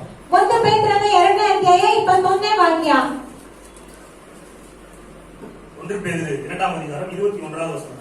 1 ಪೇತ್ರನ 2ನೇ ಅಧ್ಯಾಯ 21ನೇ ವಾಕ್ಯ. இதற்காகவே நீங்கள் அழைக்கப்பட்டிருக்கிறீர்கள். ஏனெனில் கிறிஸ்து உங்களுக்காக பாடுபட்டு நீங்கள் தம்முடைய அடிச்சுவடுகளை தொடர்ந்து வரும்படி உங்களுக்கு மரியாதையும் மாதிரியை முன்வைத்து போனார். ஹalleluya, ஹalleluya, ஹalleluya. உங்களுடைய மிருகத்தை இயேசு காயப்பட்டார். ನಿಮ್ಮ ಅಪರಾಧಗಳಿಂದ ಯೇಸು ಗಾಯಪಟ್ಟರು. உங்களுடைய அக்கிரமங்களிலிருந்து இயேசு நொறுக்கப்பட்டார். ನಿಮ್ಮ ಅಪರಾಧಗಳಿಂದ ಯೇಸು ಚಚ್ಚಲ್ಪಟ್ಟರು. உங்கள் சார்பாக அவர் பலியானார். ನಿಮ್ಮ ದೆಸೆಯಿಂದ ಅವರು ಬಲಿಯಾದರು. எல்லா ஆசீர்வாதங்களினாலும் ஆசீர்வதித்து விட்டார். ಎಲ್ಲ ಆಶೀರ್ವಾದಗಳಿಂದ ನಿಮ್ಮನ್ನು ಆಶೀರ್ವದಿಸಿದ್ದಾರೆ. உன்னதங்களிலே ஆவிக்குரிய சகல ஆசீர்வாதங்களிலும் ஆசீர்வதிப்பார்னு சொல்லியிருக்குதா, ஆசீர்வதித்து விட்டார் சொல்லியிருக்குதா? ಸತ್ಯವೇದದಲ್ಲಿ ಉನ್ನತಗಳಲ್ಲಿ ಎಲ್ಲ ಆಶೀರ್ವಾದಗಳಿಂದ ಆಶೀರ್ವದಿಸಿದ್ದಾರೆ ಅಂತ ಹೇಳಿದ್ರೆ ಇನ್ನು ಆಶೀರ್ವದಿಸುತ್ತಾರೆ ಅಂತ ಹೇಳ್ತಾರ? எல்லா ஆசீர்வாதங்களையும் ஆவிக்குரிய ரீதியிலே ஆசீர்வதித்து விட்டார். ಎಲ್ಲ ಆಶೀರ್ವಾದಗಳನ್ನು ಆತ್ಮಿಕ ರೀತಿಯಲ್ಲಿ ದೇವರು ನಮ್ಮನ್ನು ಆಶೀರ್ವದಿಸಿದ್ದಾರೆ. ஹalleluya. சொத்து உங்க பேர் வந்துருச்சு. ಆಸ್ತಿಗಳು ನಿಮ್ಮ ಹೆಸರಿನಲ್ಲಿ ಬಂದಿದ್ದಾಯ್ತು. நீங்க என்ன பண்ணணும்? ಈಗ ನೀವು ಏನ್ ಮಾಡ್ಬೇಕು? அவருடைய அடிச்சுவடுகளை பின்பற்றி நடக்க வேண்டும். ಆತನ ಹೆಜ್ಜೆಯನ್ನು ಹಿಂಬಾಲಿಸಿ ನಡೆಯಬೇಕು. அவருடைய வே ஆஃப் லைஃப் ஸ்டைல ஃபாலோ பண்ணணும். ಅವರ ಒಂದು ಮಾರ್ಗವನ್ನು ನೀವು ಹಿಂಬಾಲಿಸಬೇಕು. அவர் எப்படி எல்லாத்தையும் நேசிச்சாரு? ಅವರು ಹೇಗೆ ಎಲ್ಲರನ್ನು ಪ್ರೀತಿಸಿದರು? ஒருவனையும் அவர் புறமே தள்ளவே இல்லை. ಅವರು ಒಬ್ಬರನ್ನು ದೂರ ತಳ್ಳಲೇ ಇಲ್ಲ ನೋಡಿ. எல்லோரையும் நேசிச்சாரு, ಎಲ್ಲರನ್ನೂ ಪ್ರೀತಿಸಿದರು, எல்லோரையும் அன்பு செஞ்சாரு, ಎಲ್ಲರನ್ನೂ ಪ್ರೀತಿ ಮಾಡಿದರು. ஒவ்வொருவருமாக இந்த உலகத்துல வாழ்ந்தாரு. ಅವರು ಪ್ರೀತಿಯ ಒಂದು ಸ್ವರೂಪಿಯಾಗಿ ಲೋಕದಲ್ಲಿ ಬಾಳಿದರು. பாவிகளை மன்னித்தாரு, ಪಾಪಿಗಳನ್ನು ಕ್ಷಮಿಸಿದರು, இரக்கத்தை காமித்தார், ಕನಿಕರವನ್ನು ತೋರಿಸಿದರು, பரிசுத்தமாய் வாழ்ந்தார். ಪರಿಶುದ್ಧವಾಗಿ ಬಾಳಿದರು. இப்படிப்பட்ட தெய்வீக சுபாவம் கொண்டவரால் அப்படி அடிச்சுவடுகளை பின்பற்றி வாழ வேண்டும் என்று தேவன் நம்மிடத்தில் ಈ எதிர்பார்க்கிறார். ರೀತಿಯಾದ ದೈವಿಕ ಸ್ವಭಾವವಾಗಿ ನಾವು ಅವರ ಹೆಜ್ಜೆಗಳನ್ನು ಹಿಂಬಾಲಿಸಬೇಕು ಅಂತ ಅವರು ನಮ್ಮನ್ನು ಇಷ್ಟಪಡುತ್ತಾರೆ. இதுதான் புதிய உடன்படிக்கையின் வாழ்க்கை. ಇದುವೇ ಹೊಸ ಒಡಂಬಡಿಕೆಯ ಜೀವನ. பழைய ஏற்பாட்டுல சிலுவை கிடையாது, ಹಳೆಯ ಒಡಂಬಡಿಕೆಯಲ್ಲಿ ಶಿಲುಬೆ ಇಲ್ಲ, இயேசுவின் ரத்தம் கிடையாது. ಯೇಸುವಿನ ರಕ್ತವಿಲ್ಲ. எனவே இஸ்ரவேல் மக்களால் தேவனுக்கு சொந்த ஜனமாக பரிசுத்த ஜாதி அப்படின்ற நிலைமையில நிலையா நிக்க முடியல பாருங்க. ಆದ್ದರಿಂದ ಇಸ್ರೇಲರಿಗೆ ಸ್ವಂತ ಜನರಾಗಿ ಆ ಪರಿಶುದ್ಧ ಜನಾಂಗ ಅನ್ನುವಂತ ಕಡೆಯಲ್ಲಿ ನಿಲ್ಲಕ್ಕೆ ಸಾಧ್ಯ ಇಲ್ಲ ನೋಡಿ. அப்பைக்கப்ப என்ன பண்ணிடுவாங்க? பாவத்துல விழுந்துருவாங்க. ಆಗಾಗ ಹೋಗ್ಬಿಡ್ತಾರೆ. உடனே என்ன பண்ணுவாங்க? ತಕ್ಷಣ ಏನ್ ಮಾಡ್ತಾರೆ? ரெட்டு ஊத்தி சாம்பல் உட்கார்ந்து உபவாசம் பண்ணுவாங்க. ಹಾಗೆ ಅವರು ಗೋಣಿ ಚೀಲೆಯನ್ನು ತೊಟ್ಕೊಂಡು ಹಾಗೆ ಅವರು ಉಪವಾಸ ಮಾಡುತ್ತಾರೆ. பாவ நிவாரண பலி இருந்துச்சு பாருங்க. ಪಾಪದ ನಿವಾರಣೆ ಬಲಿ ಬಂತು ನೋಡಿ. வருடத்துக்கு ஒரு முறை பாவ நிவாரண பலி இருந்துச்சு. ವರ್ಷಕ್ಕೆ ಒಂದು ಸಾರಿ ಪಾಪದ ನಿವಾರಣಾ ಬಲಿ ಅಂತ. அதுக்கு வேலிடிட்டி தான் பாருங்க. ಅದಕ್ಕೂ ಒಂದು ಕಾಲವಿದೆ ನೋಡಿ. 1 year தான். ಒಂದು ವರ್ಷಕ್ಕೆ அந்த வேலிடிட்டி முடிஞ்சுனா அவ்வளவுதான். ಆ ಒಂದು ವರ್ಷಕ್ಕೆ ಮುಗಿತು, ಒಂದು ವರ್ಷ ಆಯ್ತಂದ್ರೆ ಅಷ್ಟೇನೆ. என்ன ஒரு பாவத்துக்கான தண்டனை வரும். ಪಾಪಕ್ಕಾದಂತ ದಂಡನೆ ಬರುತ್ತದೆ. ரீசார்ஜ் பண்றீங்க, ನೀವು ರೀಚಾರ್ಜ್ ಮಾಡುತ್ತೀರಿ, 28 நாள் வேலிடிட்டி இருக்குது. 28 ದಿನ ವ್ಯಾಲಿಡಿಟಿ ಇದೆ. 28 நாள் முடிச்சு நீங்க கால் பண்ணீங்கன்னா போகாது. 28 ದಿನ ಆದ್ಮೇಲೆ ನೀವು ಯಾರಿಗಾದ್ರೂ ಕಾಲ್ ಮಾಡೋದಾದ್ರೆ ಕಾಲ್ ಹೋಗೋದಿಲ್ಲ. அதே போலதான் ஒரு வருஷம் தான் ஒரு மனுஷனுக்கு பாவ நிவாரண பலியோட வேலிடிட்டி இருந்துச்சு பாருங்க. ಮನುಷ್ಯನಿಗೆ ಒಂದು ವರ್ಷ ಮಾತ್ರನೇ ಪಾಪ ನಿವಾರಣದ ಒಂದು ವ್ಯಾಲಿಡಿಟಿ ಇತ್ತು ನೋಡಿ ಹಳೆಯ ಒಡಂಬಡಿಕೆಯಲ್ಲಿ. போது தண்டனை வந்துரும். ತಕ್ಷಣ ಏನಾದ್ರೂ ತಪ್ಪು ನಡೆದ್ರೆ ದಂಡನೆ ಬಂದ್ಬಿಡುತ್ತದೆ. அப்பಕ್ಕೆ என்ன ஆச்சு? ஷார்ட் சர்க்யூட் ஆயிட்டே இருந்துச்சு. ಆಗಾಗ ಆ ರೀತಿಯಾಗಿ ಆಗುತ್ತಿರುತ್ತದೆ. ஆனா புதிய ஏற்பாட்டுல ಹಾಗಾದ್ರೆ ಹೊಸ ಒಡಂಬಡಿಕೆಯಲ್ಲಿ அந்த மாதிரி கிடையவே கிடையாது. ಆ ರೀತಿಯಾಗಲ್ಲ. ஒரே பலியினாலே நம்மை அவர் பூர்ணப்படுத்தி இருக்கின்றார். ಒಂದೇ ಬಲಿಯಿಂದ ನಮ್ಮನ್ನು ಪೂರ್ಣಪಡಿಸಿದ್ದಾನೆ. ஹalleluya, ஹalleluya, ஹalleluya. ஹalleluya. எல்இடி நீங்க வச்சிருக்கீங்க, ಒಂದು ಎಲ್ಇಡಿ ಟಿವಿಯನ್ನು ನೀವು ಇಟ್ಟಿದ್ದೀರಿ. டைரக்டா தூக்கி கனெக்ட் பண்றீங்க வச்சுங்களேன். ಪ್ಲಗ್ ಅನ್ನು ನೀವು ಡೈರೆಕ್ಟ್ ಆಗಿ ಕನೆಕ್ಟ್ ಮಾಡ್ತೀರಾ ಅಂತ ಇಟ್ಕೊಳ್ಳಿ. பவர் ஃபிளக்சுவேஷன் நடக்குது. ಪವರ್ ಬಂದು ಫ್ಲಕ್ಚುಯೇಷನ್ ಆಗ್ತದೆ. என்ன ஆகும்? ಏನಾಗ್ತದೆ? டிவி போயிடும். ಟಿವಿ ಹೋಗ್ಬಿಡ್ತದೆ. இதான் பழைய ஏற்பாட்டு கனெக்டிங். தேவனோட ஜனங்களும் தேவனோட டேரக்டா கனெக்ட்ல இருந்தாங்க. ದೇವರ ಜನರು ಹಳೆ ಒಡಂಬಡಿಕೆಯಲ್ಲಿ ಈ ರೀತಿಯಾಗಿ ಕನೆಕ್ಷನ್ ಅಲ್ಲಿ ಇದ್ದರು. ಏನಾಯ್ತು? அவங்களுடைய மீறுதலுடைய பாவங்கள் வரும்போது டக்கு ஷார்ட் சர்க்யூட் ஆகி டிவி போயிச்சு, அவ்வளவுதான். ಅವರ ಪಾಪಗಳು ಅವರ ಅಪರಾಧಗಳು ಈ ರೀತಿಯಾಗಿ ಆಗಿದ ತಕ್ಷಣ ಏನಾಯ್ತು? ಶಾರ್ಟ್ ಸರ್ಕ್ಯೂಟ್ ಆಗಿ ಹೋಯ್ತು. உதாரணத்துக்கு சொல்றேன். ಉದಾಹರಣವಾಗಿ ಹೇಳ್ತೇನೆ. ஆனா புதிய ஏற்பாட்டுல ಆದ್ರೆ ಹೊಸ ಒಡಂಬಡಿಕೆಯಲ್ಲಿ ஒரு எல்இடி டிவி இருக்குது. ಒಂದು ಎಲ್ಇಡಿ ಟಿವಿ ಇದೆ. பிளக் பாயிண்ட்ல கனெக்ட் பண்றதுக்கு முன்பாக ಪ್ಲಗ್ ಪಾಯಿಂಟ್ ಅಲ್ಲಿ ಕನೆಕ್ಟ್ ಮಾಡುವ ಮುಂಚಿತವಾಗಿ இடையில ஒரு ஸ்டெபிலைசர் வச்சிருக்கிறோம். ಮಧ್ಯದಲ್ಲಿ ಒಂದು ಸ್ಟೆಬಿಲೈಸರ್ ಅನ್ನು ಇಟ್ಟಿರ್ತೇವೆ. Crystal stabiliser. ಸ್ಟೆಬಿಲೈಸರ್. அந்த ஸ்டெபிலைசர்ல கனெக்ட் பண்ணிட்டு அப்புறம் பிளக் பாயிண்ட்ல கனெக்ட் பண்றோம். ಆ ಸ್ಟೆಬಿಲೈಸರ್ ಅಲ್ಲಿ ನಾವು ಆ ಪ್ಲಗ್ ಅನ್ನು ಕನೆಕ್ಟ್ ಮಾಡಿಬಿಟ್ಟು ಆಮೇಲೆ ನಾವು ಕನೆಕ್ಟ್ ಮಾಡುತ್ತೇವೆ. பவர் ஃபிளக்சுவேஷன் ஆச்சுன்னா ಇವಾಗ ಪವರ್ ಫ್ಲಕ್ಚುಯೇಷನ್ ಆದ್ರೆ டிவிக்கு ஏதாவது பாதிப்பு வருமா? ಟಿವಿಗೆ ಏನಾದ್ರೂ ಬಾಧೆ ಬರುತ್ತದಾ? பாதிப்பே வராது. ಏನು ಸಮಸ್ಯೆನೇ ಬರೋದಿಲ್ಲ. ஏன்? ಯಾಕೆ? இடையில ஒரு மீடியம் இருக்கு.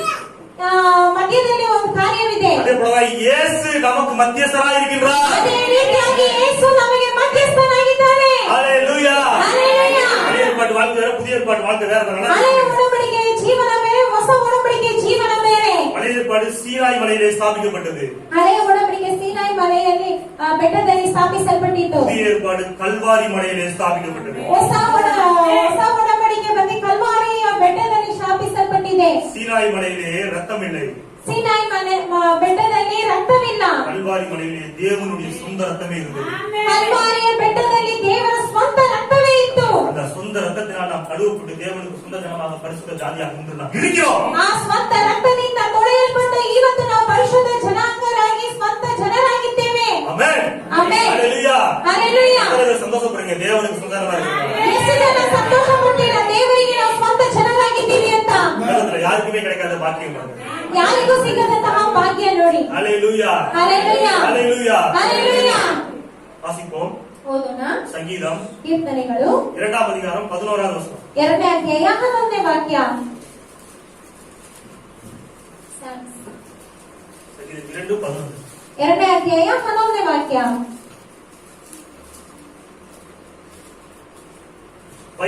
பயத்துடனே கர்த்தரை சேவியுங்கள், நடுக்கத்துடனே களி கூறுங்கள்.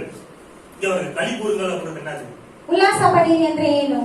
மகிழ்ச்சியை தெரிவிக்கின்ற ஒரு காரியம். ಅದು ಸಂತೋಷವನ್ನು ತೋರ್ಪಡಿಸುವಂತಹ ಒಂದು ಕಾರ್ಯ.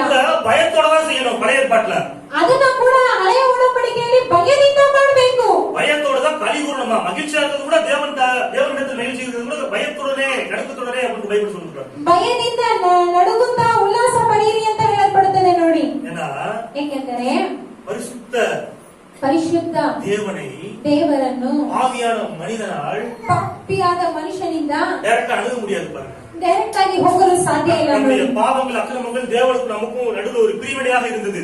ನಮ್ಮ ಪಾಪಗಳು ಅಪರಾಧಗಳೆಲ್ಲ ದೇವರಿಗೂ ನಮಗೆ ಮಧ್ಯದಲ್ಲಿ ಒಂದು ஒரு ಬೇರ್ಪಡಿಕೆಯಾಗಿತ್ತು. நடுசுவராக இருந்தது. ಒಂದು ಮಧ್ಯದ ಗೋಡೆಯಾಗಿತ್ತು. அந்த நடுசுவரை தான் கர்த்தராகிய இயேசு கிறிஸ்து கல்வாரியிலே தகர்த்தெறிந்தார். ಆ ಒಂದು ನಡು ಗೋಡೆಯನ್ನೇ ಕರ್ತನಾದ ಯೇಸು ಕ್ರಿಸ್ತನು ಕಲ್ವಾರಿ ಶಿಲುಬೆಯಲ್ಲಿ ಅದನ್ನು ಕೆಡವಿ ಹಾಕಿದರು. ஹalleluya. ஹalleluya. பயத்தோடு நடுக்கத்தோடு வழிபடுவது, ஆராதிப்பது, களி கூறுவது தான் பழைய ஏற்பாட்டு வாழ்க்கை. ಭಯದಿಂದ ನಡುಗುತ್ತಾ ಉಲ್ಲಾಸಿಸುವುದು ಇದು ಬಂದು ಹಳೆಯ ಒಡಂಬಡಿಕೆಯ ಜೀವನ. தேவாலயத்துல வந்து ದೇವಾಲಯದಲ್ಲಿ ಬಂದು தேவாலயத்துல மகாபரிசுத்தம் இருக்குது. ಹಳೆಯ ಒಡಂಬಡಿಕೆಯ ದೇವಾಲಯದಲ್ಲಿ ಮಹಾಪರಿಶುದ್ಧ ಸ್ಥಳ ಇದೆ. மகாபரிசுத்த ஸ்தலத்துக்கு முன்பாக வந்து ஒரு திரைச்சீலை இருக்குது. ಮಹಾಪರಿಶುದ್ಧ ಸ್ಥಳದ ಮುಂದೆ ಒಂದು ಸ್ಕ್ರೀನ್ ಇರ್ತದೆ ನೋಡಿ. திரைச்சீலை சரிங்களா? அந்த மகாபரிசுத்தக்குள்ள சாட்சி பெட்டி கிருபாசனம் இருக்குது. ಆ ಮಹಾಪರಿಶುದ್ಧ ಸ್ಥಳದಲ್ಲಿ ಬಂದು ಸಾಕ್ಷಿಯ ಪೆಟ್ಟಿಗೆ ಮತ್ತೆ ಕೃಪಾಸನ ಇವೆಲ್ಲ ಇರುತ್ತದೆ. பிரதான ஆசிரியர் என்ன பண்ணுவாருன்னா, ಪ್ರಧಾನ ಯಾಜಕನು ಏನ್ ಮಾಡ್ತಾರಂದ್ರೆ இஸ்ரவேல் மக்களுக்காக பாவ நிவர்த்திக்காக ಇಸ್ರೇಲ್ ಜನರಿಗಾಗಿ ಆ ಪಾಪ ನಿವಾರಣೆಗಾಗಿ பலி செலுத்துவாரு. ಬಲಿ ಸಲ್ಲಿಸುತ್ತಾರೆ. பலி செலுத்திட்டு அந்த ரத்தத்தை ಆ ಒಂದು ರಕ್ತವನ್ನು ஒரு கிண்ணத்துல எடுத்துட்டு ಒಂದು ಬಟ್ಲೆ ತಗೊಂಡು வருஷத்துக்கு ஒரு முறை என்ன பண்ணுவாருன்னா பரிசுத்த மகாபரிசுத்த ஸ்தலத்துக்குள்ள போவாரு.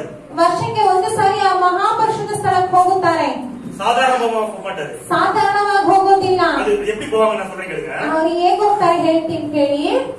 உடம்பு ஃபுல்லும் மணியா கட்டிக்குவாரு. ಅವ್ರ ಮೈ ಪೂರ್ತಿ ಗಂಟೆಗಳು ಇರುತ್ತದೆ. மணியா கட்டிக்குவாரா?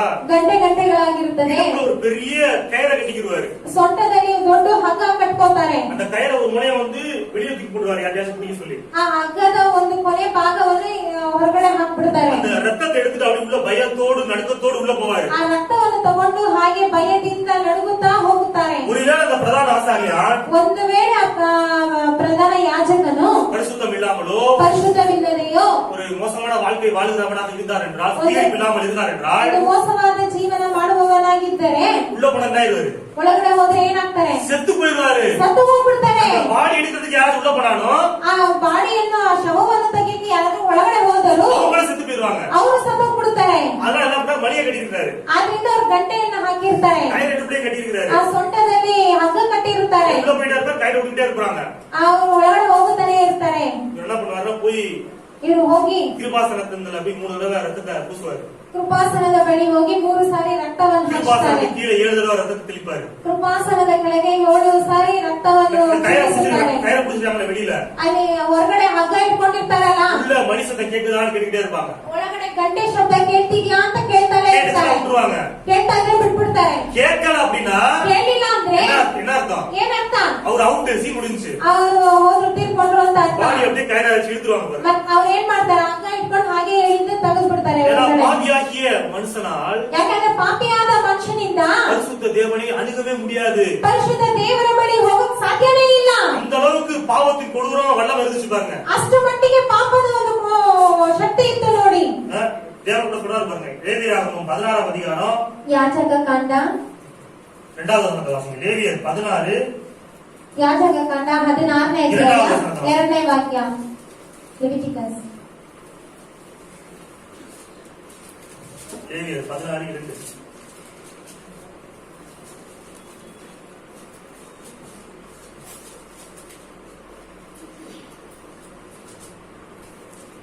கிருபாசனத்தின் மேல் அண்டர்லைன் பண்ணீங்க. கிருபாசனத்தின் மேல் ஒரு மேகத்தில் நான் காணப்படுவேன். தேவனாகிய கர்த்தர் சொல்றார். ஆதலால் உன் சகோதரனாகிய ஆரோன் சாகாதபடிக்கு, அண்டர்லைன் பண்ணீங்க, சாகாதபடிக்கு பரிசுத்த ஸ்தலத்திலே திரைக்கு உட்புறத்தில் இருக்கிற பெட்டியின் மேலுள்ள கிருபாசன மூடிக்கு முன்பாக சகல வேளைகளிலும் வர வேண்டாம் என்று அவனுக்கு சொல். கர்த்தர் சொன்னார் மோசேட்ட. ಕರ್ತನು ಮೋಶೆ ಬಳಿ ಹೇಳುತ್ತಾರೆ, கிருபாசனத்தில் நான் நேரத்தில் அடிக்கடி உள்ள வர வேண்டாம் சொல்லு. ಯಾವಾಗಲೂ ಒಳಗಡೆ ಬರಬೇಡ ಅಂತ ಹೇಳು. ಕೃಪಾಸನದ ಬಳಿ பரிசுத்த திரைக்கு உட்புறத்தில் அடிக்கடி வர வேண்டாம் சொல்லு அவனை ஆரோன. ಆ ಮಹಾಪರಿಶುದ್ಧ ಸ್ಥಳದೊಳಗೆ ಯಾವಾಗಲೂ ಬರಬೇಡ ಅಂತ அந்த என்ன ஆயிடும்? ಆರೋನನನ್ನು ಬಂದ್ರೆ ಏನಾಗುತ್ತದೆ? செத்து போயிடுவான். ಸತ್ತು ಹೋಗ್ಬಿಡ್ತಾನೆ. கர்த்தர் எச்சரிக்கிறார். ಕರ್ತನೆ ஆரோன் யாரு? ಆರೋನನ್ ಯಾರು? ஆசாரியர். ಅವನು ಯಾಜಕ, தேவனுக்கு ஊழியம் செய்கின்றவன், ದೇವರಿಗೆ ಸೇವೆಯನ್ನು ಮಾಡುವವನು, மேன்மேல ஸ்தானத்தில் இருக்கிறார். அவனே ஆண்டவர் எச்சரிக்கிறாரு. ಅವನನ್ನೇ ದೇವರು இதெல்லாம் ಎಚ್ಚರಿಸುತ್ತಾರೆ. அந்த பாவத்தின் விளைவை காமிப்பதற்காக தேவன் சொன்ன அந்த காரியம் பாருங்க. ಇದು ಪಾಪದ ಒಂದು ಕಾರ್ಯವನ್ನು ತೋರಿಸುವುದಕ್ಕಾಗಿ ದೇವರಿಗೆ ಹೇಳಿದಂತಹ ಕಾರ್ಯ ನೋಡಿ. என்ன பார்த்தோம்? கிருபாசனத்துக்கிட்ட வராத, ಕೃಪಾಸನದ ಬಳಿ ಬರಬೇಡ, வந்தா செத்துருவ, ಬಂದ್ರೆ ಸತ್ತು ಬಿಡ್ತಿ, பயத்தோடு இரு. ಭಯದಿಂದಿರು. தொடரு. ಹೇಗಿರ್ಬೇಕು? பயத்தோடு இதுதான் பழைய ஏற்பாடு. ಭಯದಿಂದಿರೋದು ಇದೇ ಹಳೆಯ ಒಡಂಬಡಿಕೆ. பழைய ஏற்பாட்டுல ஆட்டுக்குட்டி ரத்தம் தான் இருந்துச்சு. ಆ ಹಳೆಯ ಒಡಂಬಡಿಕೆಯಲ್ಲಿ ಕುರಿಮರಿಯ ರಕ್ತವಿತ್ತು. ஆட்டுக்குட்டி ரத்தம் கிருபாசனம் மீது தெளிக்கப்பட்டது. ಕುರಿಮರಿಯ ರಕ್ತವನ್ನೇ ಆ ಕೃಪಾಸನದ ಬಳಿ ಚಿಮ್ಮಿಸಲ್ಪಟ್ಟಿತ್ತು. புதிய ஏற்பாட்டுல ಇವತ್ತು ಹೊಸ ಒಡಂಬಡಿಕೆಯಲ್ಲಿ இயேசுவின் ரத்தம் கிருபாசனத்தின் மீது தெளிக்கப்பட்டிருக்கிறது. ಯೇಸುವಿನ ರಕ್ತ ಕೃಪಾಸನದ ಬಳಿ ಚಿಮ್ಮಿಸಲ್ಪಟ್ಟಿದೆ. ஹalleluya. ஹalleluya. வசனம் எப்படி மாறி அப்படியே வாசிங்க. எடுத்து எபிரேயர் ಇಬ್ರಿಯದವರಿಗೆ 4ஆம் அதிகாரம் 4ನೇ ಅಧ್ಯಾಯ 16வது வசனம். 16ನೇ ವಾಕ್ಯ. எபிரேயர் 4:16. ಹೀಬ್ರೂಸ್ 4ನೇ ಅಧ್ಯಾಯ 16ನೇ ವಾಕ್ಯ. ஹீப்ரு 4:16 எழுதுறீங்களா? ஹீப்ரு 4:16. ಆದ್ದರಿಂದ ನಾವು ಕರುಣೆಯನ್ನು ಹೊಂದುವಂತೆಯೂ ಆತನ ದಯೆಯಿಂದ ಸಮಯೋಚಿತವಾದ ಸಹಾಯವು ನಮಗೆ ದೊರೆಯುವಂತೆಯೂ ಧೈರ್ಯದಿಂದ ಕೃಪಾಸನದ ಮುಂದೆ ಬರೋಣ. ஹalleluya. ಹಲ್ಲೆಲೂಯಾ. ஆதலால் நாம் இரக்கத்தை பெறவும். ನಾವು ಕರುಣೆಯನ್ನು ಹೊಂದುವಂತೆಯೂ. பழைய ஏற்பாட்டுல கிருபாசனத்தண்ட சேர்ந்தா தண்டனை. ಹಳೆಯ ಒಡಂಬಡಿಕೆಯಲ್ಲಿ ಕೃಪಾಸನದ ಬಳಿ ಸೇರಿದರೆ ಏನು? ದಂಡನೆ. ஏற்ற சமயத்தில் சகாயம் செய்யும் உதவி செய்யக்கூடிய ಆದರೆ ಇಲ್ಲಿ ಕರುಣೆ. பயத்தோடு இருக்கணும். உள்ள அவங்க சாகாதபடிக்கு எச்சரிக்கையா இருக்க சொல்லு அப்படின்னு சொல்லிட்டு ஆண்டவர் எச்சரிச்சாரு.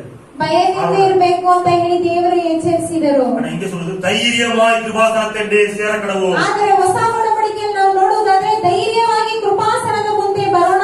ஹalleluya. ஹalleluya. தைரியம் எப்படி உண்டானது? ಆ ಧೈರ್ಯ ಹೇಗುಂಟಾಯಿತು? இயேசு கிறிஸ்துவின் ரத்தத்தினால் உண்டானது. ಯೇಸು ಕ್ರಿಸ್ತನ ರಕ್ತದ ಮೂಲಕವಾಗಿ உங்களுடைய ಉಂಟಾಯಿತು. பரிசுத்த ஜீவியத்தினால் அல்ல. ನಿಮ್ಮ ಒಂದು ಪರಿಶುದ್ಧತೆಯಿಂದ ಅಲ್ಲ.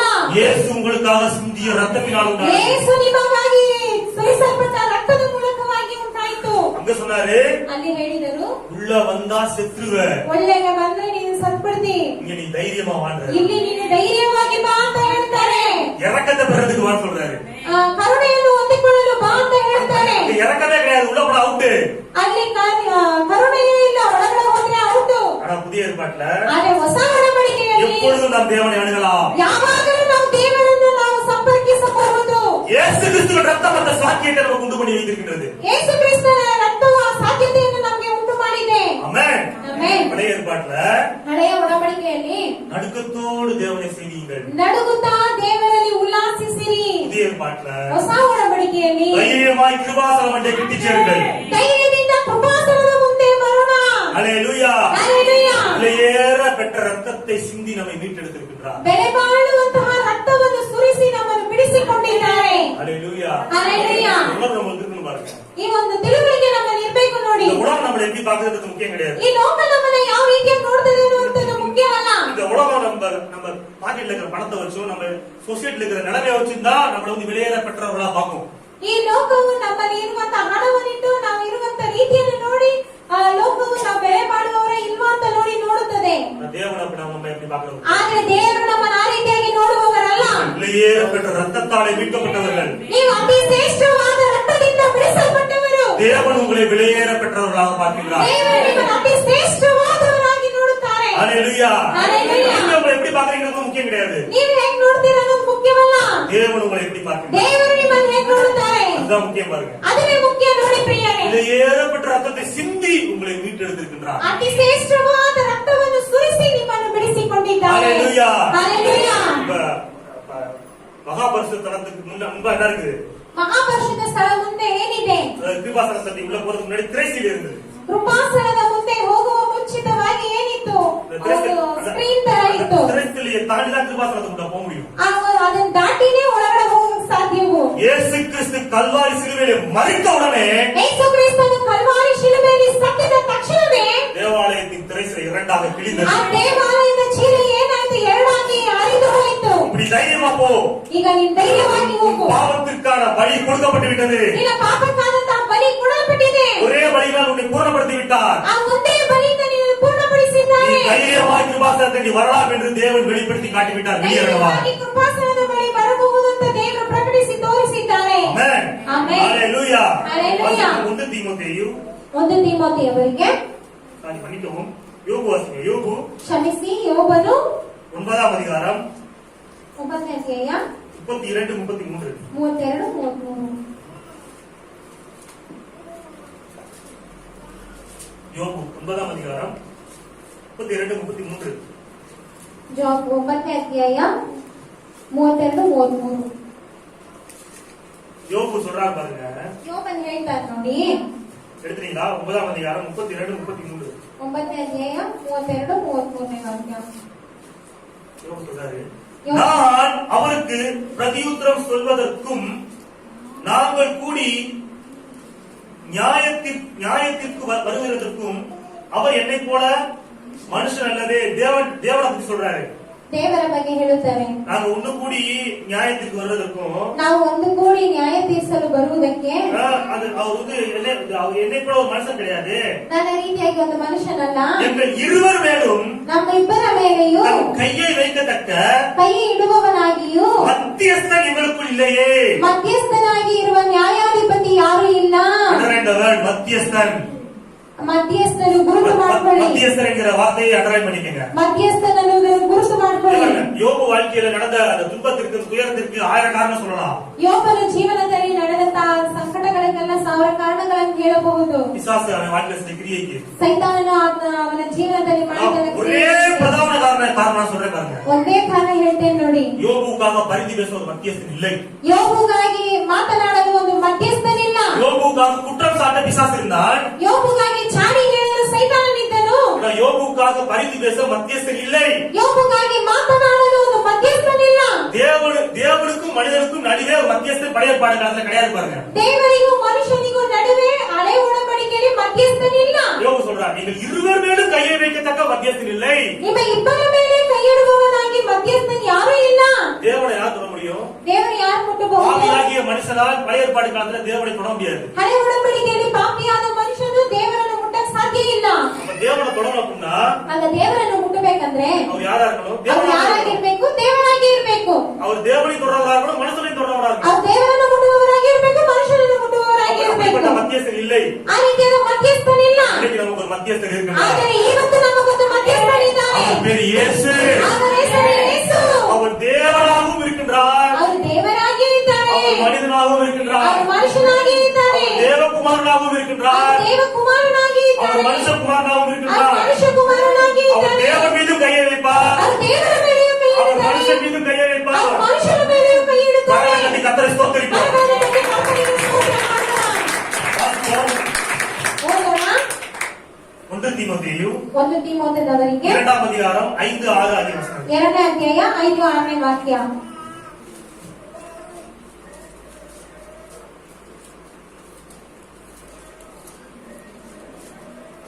1 தீமோத்தேயு 2ஆம் அதிகாரம் 5, 6 ஆகிய வசனங்கள். 1 தீಮೋಥೆಯವರಿಗೆ 2ನೇ ಅಧ್ಯಾಯ 5 ಮತ್ತು 6ನೇ ವಾಕ್ಯ. தேவன் ஒருவரே, தேவனுக்கும் மனுஷருக்கும், தேவனுக்கும் மனுஷனுக்கும் மத்தியஸ்தரும் ஒருவரே. அல்லேலூயா. அல்லேலூயா. எல்லோரையும் மீட்கும் பொருளாக தம்மை ஒப்புக் கொடுத்த மனுஷனாகிய கிறிஸ்து இயேசு அவரே. அல்லேலூயா. யோபு சொல்றான், தேவனுக்கும் மனுஷனுக்கும் ரெண்டு பேரும் கையை வைக்கிற அளவுக்கு ஒரு மத்தியஸ்தன் இல்ல, ஏங்குகிறான். ಯೋಬನು ಹೇಳುತ್ತಾನೆ, ದೇವರಿಗೂ ಮನುಷ್ಯರ ಮೇಲೆ ಕೈ ಇಡುವುದಕ್ಕೆ ಯಾವುದೇ ಮಧ್ಯಸ್ಥ ಇಲ್ಲ ಅಂತ ಹೇಳುತ್ತಾರೆ. இங்க பவுல் சொல்றாரு, ಆದ್ರೆ ಇಲ್ಲಿ ಪೌಲನು ಹೇಳ್ತಾರೆ, தேவனுக்கும் மனுஷனுக்கும் மத்தியஸ்தன் இருக்கின்றார், அவர் பேர் இயேசு. ದೇವರಿಗೂ ಮನುಷ್ಯನಿಗೂ ಮಧ್ಯಸ್ಥರು ಒಬ್ಬನೇ ಇದ್ದಾರೆ, ಅವರ ಹೆಸರು ಯೇಸು. ஹalleluya. ஹalleluya. ஹalleluya. எபிரேயர் 12:24 சொல்லுது, அவர் புதிய உடன்படிக்கையின் மத்தியஸ்தராய் இருக்கின்றார். ಇಬ್ರಾಯದವರಿಗೆ 12:24 ನಾವು ನೋಡುವುದಾದ್ರೆ ಅವರು ಹೊಸ ಉಡಂಬಡಿಕೆಯ ಮಧ್ಯಸ್ಥರಾಗಿದ್ದಾರೆ. இப்ப யோபு வாழ்க்கையில் நடந்த அந்த மோசமான காரியங்கள் மாதிரி நம்ம வாழ்க்கையில் நடக்க வேண்டிய அவசியம் நடக்க முடியாது பாருங்க. ஏன்னா நமக்காக பரிந்து பேச மத்தியஸ்தர் இருக்கின்றார். ಯೋಬು ಜೀವನದಲ್ಲಿ ನಡೆದಂತಹ ಕಾರ್ಯಗಳು ನಮಗೆ ನಡೆಯುವಂತ ಅವಶ್ಯಕತೆ ಇಲ್ಲ, ನಡೆಯಲು ಸಾಧ್ಯ ಇಲ್ಲ. ಯಾಕೆಂದ್ರೆ ನಮಗಾಗಿ ಮಧ್ಯಸ್ಥರಿದ್ದಾರೆ. நமக்காக நன்மையானவைகளை பேசுகின்ற இயேசு கிறிஸ்துவின் ரத்தம் இருக்கிறது. ನಮಗಾಗಿ ಒಳ್ಳೆಯದನ್ನೇ ಮಾತನಾಡುವಂತಹ ಯೇಸು ಕ್ರಿಸ್ತನ ರಕ್ತವಿದೆ. ஹalleluya. ஹalleluya. இயேசுவின் ரத்தம் உங்களுக்காக நன்மையானவைகளை பேசிக் கொண்டிருக்கிறது. ಯೇಸುವಿನ ರಕ್ತ ನಿಮಗಾಗಿ ಒಳ್ಳೆಯದನ್ನೇ ಮಾತನಾಡುತ್ತಿದೆ. என்ன நன்மைகளை பேசிக் கொண்டிருக்கிறது? நீங்கள் செய்த நன்மைகளையா? ಏನ್ ಒಳ್ಳೆಯದನ್ನು ಮಾತನಾಡ್ತಿದೆ? ನೀವು ಮಾಡಿದಂತ ಒಳ್ಳೆಯದನ್ನ, அவர் செய்த நன்மைகளை. ಅವರು ಮಾಡಿದಂತ ಒಳ್ಳೆಯದನ್ನು. ஜெரோம் இங்கிருந்து நிமித்தம் நான் ரத்தம் சிந்தினேன். ಎಸ್ತರಿನ ಒಂದು ಅಪರಾಧಗಳಿಂದ ರಕ್ತವನ್ನು ಸುರಿಸಿದ್ದೇನೆ. ஜெரோமின் அக்கிரமங்கள் நிமித்தம் நான் காயப்பட்டேன். ನನ್ನ ಒಂದು ಅಪರಾಧಗಳಿಂದ ಅವರು ಗಾಯಪಟ್ಟರು, ಪಾಡುಪಟ್ಟರು. ஜெரோம மன்னிங்க ಎಸ್ತರನ್ನು ಮನ್ನಿಸಿರಿ என்று எனக்காக இயேசுவின் ரத்தம் அனுதினமும் பரிந்து வீசிக் ಅಂತ கொண்டிருக்கிறது. ನನಗಾಗಿ ಯೇಸುವಿನ ರಕ್ತ ಅನುದಿನವೂ ಮಾತನಾಡುತ್ತಲೇ ಇದೆ. அதனால் நான் பிழைத்துக் கொண்டிருக்கின்றேன். ಆದ್ರಿಂದ ನಾನು ಬದುಕಿದ್ದೇನೆ. ஏதோ என்னோட பரிசுத்தத்தினால என்னோட நீதினால நான் படைக்கல. ಯಾವ ನನ್ನ ಪರಿಶುದ್ಧದಿಂದ, ನನ್ನ ನೀತಿಯಿಂದ ನಾನು ಬದುಕ್ತಿಲ್ಲ. இயேசு கிறிஸ்துவின் நீதினால் பிழைத்துக் ಯೇಸು கொண்டிருக்கிறேன். ಕ್ರಿಸ್ತನ ನೀತಿಯಿಂದ ನಾನು ಬದುಕಿದ್ದೇನೆ. ஆமென். ஆமென். ஹalleluya. ஹalleluya. யோபு சொல்றாரு மத்தியஸ்தன் இல்லைன்னு சொல்றாரு. ಯೋಬನು ಹೇಳ್ತಾನೆ ಮಧ್ಯಸ್ಥನಿಲ್ಲ ಅಂತ. பவுல் சொல்றாரு மத்தியஸ்தன் இருக்கிறார் சொல்றாரு. ಪೌಲನು ಹೇಳ್ತಾರೆ ಮಧ್ಯಸ್ಥನಿದ್ದಾರೆ ಯೇಸು ಅಂತ. இதுதான் புதிய உடன்படிக்கையின் வாழ்க்கை பாருங்க. ಇದುವೇ ಹೊಸ ಒಡಂಬಡಿಕೆಯ ಜೀವನ ನೋಡಿ. வாசிப்போம். லேவியராகமம் ಯಾಜಕಕಾಂಡ 18:5 18 5வது வசனம். 18ನೇ ಅಧ್ಯಾಯ 5ನೇ ವಾಕ್ಯ.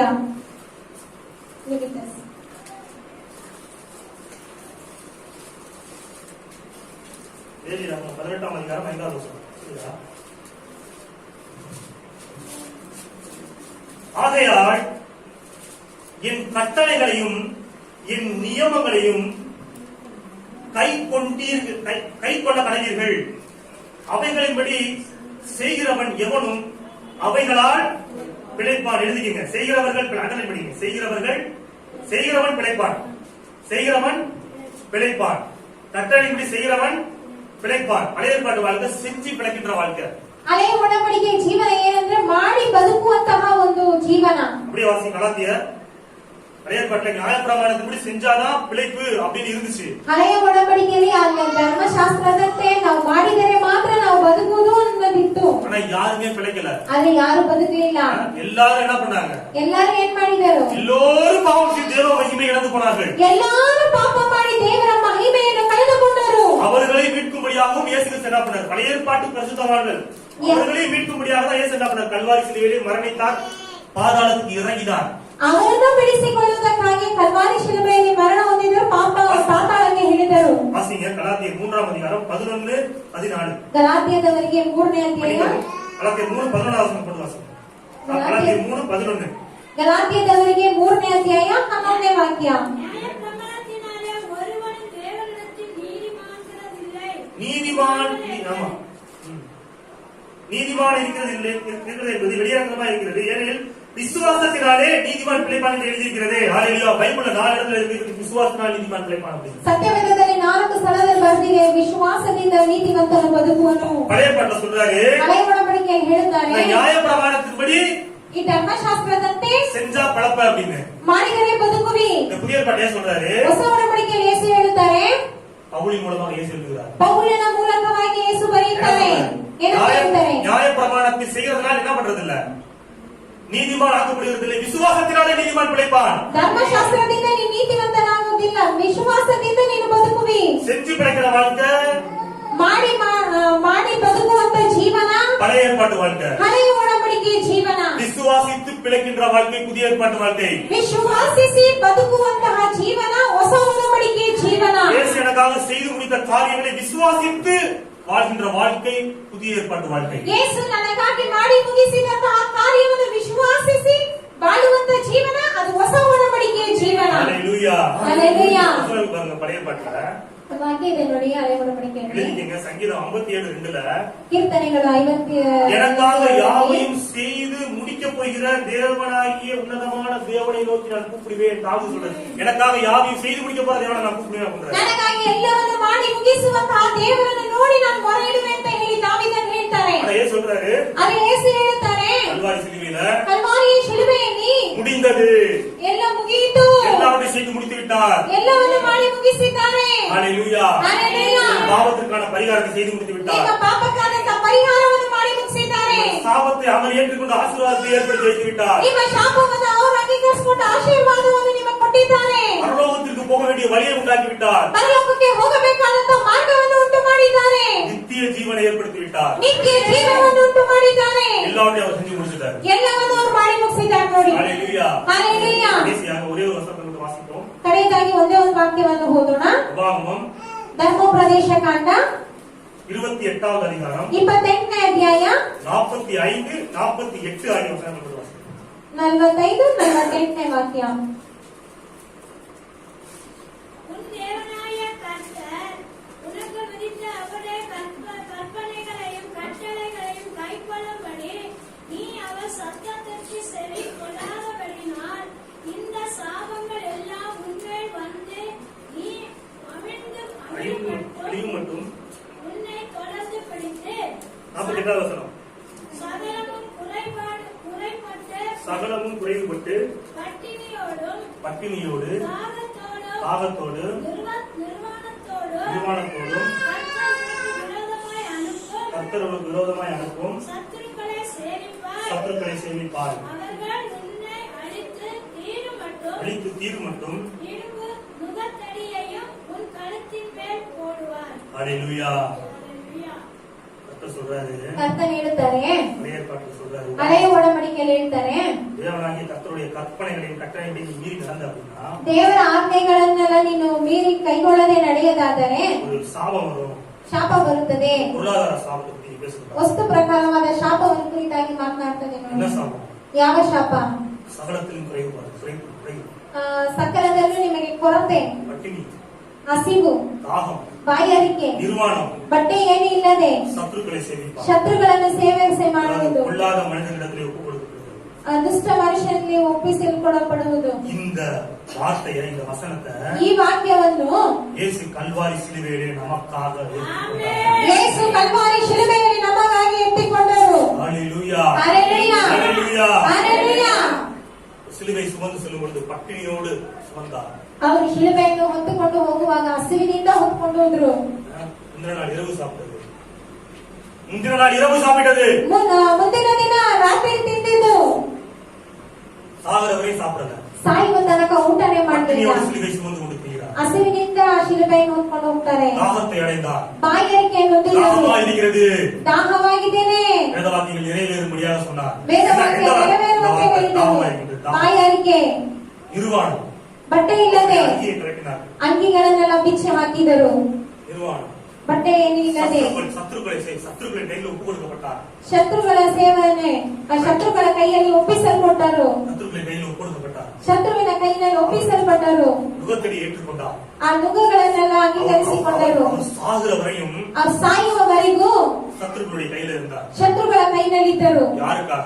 ಯಾರಿಗಾಗಿ? உங்களுக்காக, எனக்காக, ನಿಮಗಾಗಿ, ನನಗಾಗಿ. கல்வாரி சிலுவையிலே, ಆ ಕಲ್ವಾರಿಯ ಶಿಲುಬೆಯಲ್ಲಿ சகலத்திலும் குறைவுபட்டார். ಆ ಸಕಲದಲ್ಲಿ ಪ್ರಯತ್ನಪಟ್ಟರು. பட்டினி ஏற்றுக்கொண்டார். ஏற்றுக்கொண்டார், ಹಸಿವು ಅಂಗೀಕರಿಸಿಕೊಂಡರು, தாகத்தை ஏற்றுக்கொண்டார், ಬಾಯಾರಿಕೆ ಆದರು, நிர்வாணத்தை ஏற்றுக்கொண்டார், ಬಟ್ಟೆ ಇಲ್ಲದೆ ಆದರು, சத்துருக்கள் தன்னை தாக்குவதற்கு அனுமதி கொடுத்தார். ಶತ್ರುಗಳು ತನ್ನನ್ನು ತಾಗಿಸುವುದಕ್ಕೆ ಅನುಮತಿ ನೀಡಿದರು. எதற்காக? இந்த சாபத்திலிருந்து நம்மை விடுதலையாக்குவதற்கு. ಯಾವುದಕ್ಕಾಗಿ? ಈ ಶಾಪದಿಂದ ನಾವು ಬಿಡುಗಡೆ ಆಗುವಂತೆ. மரத்திலே தூக்கப்பட்டவன் எவனும் சபிக்கப்பட்டவன் என்று எழுதியிருக்கிறபடி ಮರದಲ್ಲಿ ತೂಗಾಡಲ್ಪಟ್ಟ ಪ್ರತಿಯೊಬ್ಬನು ಶಾಪಗ್ರಸ್ತನು ಅಂತ ಬರೆಯಲ್ಪಟ್ಟ ಪ್ರಕಾರವಾಗಿ கிறிஸ்து நியாயப்பிரமாணத்தின் சாபங்களுக்கு நம்மை மீட்டெடுத்து விடுதலையாக்கியிருக்கிறார். ಯೇಸು ಕ್ರಿಸ್ತನ ಧರ್ಮಶಾಸ್ತ್ರದ ಶಾಪದಿಂದ ನಮ್ಮನ್ನು ಬಿಡುಗಡೆ ಮಾಡಿದ್ದಾರೆ. ஹalleluya. ஹalleluya. பொருளாதாரத்தின் சாபத்தை என்ன பண்ணுகிறது? கல்வாரி சிலுவையில் உடைத்து எறிந்திருக்கிறார். ವಸ್ತು ಪ್ರಕಾರವಾದ ಶಾಪವನ್ನು ಕಲ್ವಾರಿ ಶಿಲುಬೆಯಲ್ಲಿ ಹೊಡೆದು ಹಾಕಿದ್ದಾರೆ. ஆமென். ಆಮೆನ್. ஹalleluya. ஹalleluya. ஹalleluya. ஹalleluya. இவ்வளவு பெரிய காரியங்கள் நம்ம நடக்குது. ಯೇಸು ಎಷ್ಟು ದೊಡ್ಡ ಕಾರ್ಯಗಳನ್ನೆಲ್ಲ ನಮಗಾಗಿ ಮಾಡಿದ್ದಾರೆ. நம்மை நீதிமானாக்க, ನಮ್ಮನ್ನು ನೀತಿವಂತರಾಗಿ ಮಾರ್ಪಡಿಸಲು பாவமானார். ಅವರು ಪಾಪರಾದರು. நம்மை பரிசுத்தமானாக்க, ನಮ್ಮನ್ನು ಪರಿಶುದ್ಧವಂತರಾಗಿ ಮಾಡುವಂತೆ அவர் பலியானார். ಅವರು ಬಲಿಯಾದರು. நாம் ஆரோக்கியமாக இருக்க ನಾವು ಆರೋಗ್ಯವಾಗಿರುವಂತೆ அவர் வியாதியை ஏற்றுக்கொண்டார். ಅವರು ರೋಗವನ್ನು ಅಂಗೀಕರಿಸಿಕೊಂಡರು. நாம் நீடி ஆயுளோடு வாழும்படியாக ನಾವು ದೀರ್ಘ ಆಯುಷ್ಯದಿಂದ ಬಾಳುವುದಕ್ಕಾಗಿ வாலிபத்தின் பொறுமையான பருவத்திலே தன்னை ஒப்புக் கொடுத்தார். ಯವನ ಒಂದು ವಯಸ್ಸಿನಲ್ಲಿ ತನ್ನನ್ನು ಒಪ್ಪಿಸಿಕೊಂಡರು. நாம் பரலோகம் போக வேண்டும் என்பதற்காக ನಾವು ಪರಲೋಕಕ್ಕೆ ಹೋಗ್ಬೇಕನ್ನುವುದಕ್ಕಾಗಿ அவர் பாதாளம் இறங்கினார். ಅವರು ಪಾತಾಳ ಇಳಿದರು. நம்முடைய தரித்திரத்தையும் அவர் சுமந்து தீர்த்திருக்கிறார். ನಮ್ಮ ಬಡತನವನ್ನು ಅವರು ಹೊತ್ತಿ ತೀರಿಸಿದ್ದಾರೆ. அவருடைய தரித்திரத்தினாலே இன்று நாம் ஐஸ்வர்யவான்களாக, ಅವರ ಬಡತನದಿಂದ ಇವತ್ತು ನಾವು ಐಶ್ವರ್ಯವಂತರಾಗಿದ್ದೇವೆ. எவ்வளவு பெரிய சாக்கியத்தை பாக்கியத்தை இயேசு கிறிஸ்து கல்வாரி சிலுவை மூலமாக நமக்கு கொடுத்திருக்கிறார். ಇಷ್ಟೊಂದು ದೊಡ್ಡ ಒಂದು ಭಾಗ್ಯತೆ ಧನ್ಯತೆಯನ್ನು ದೇವರು ನಮಗೆ ಕಲ್ವಾರಿ ಶಿಲುಬೆಯ ಮೂಲಕವಾಗಿ ಕೊಟ್ಟಿದ್ದಾರೆ. தேவன் உங்கள் மீது அன்பாகவே இருக்கிறார். ದೇವರು ನಿಮ್ಮ ಮೇಲೆ ಪ್ರೀತಿಯಿಂದಲೇ ಇದ್ದಾರೆ. ஹalleluya. ஹalleluya. எவ்வளவு பெரிய சாக்கியம் பாக்கியம். ಎಷ್ಟು ದೊಡ್ಡ ಸಾಧ್ಯವು ಭಾಗ್ಯವು.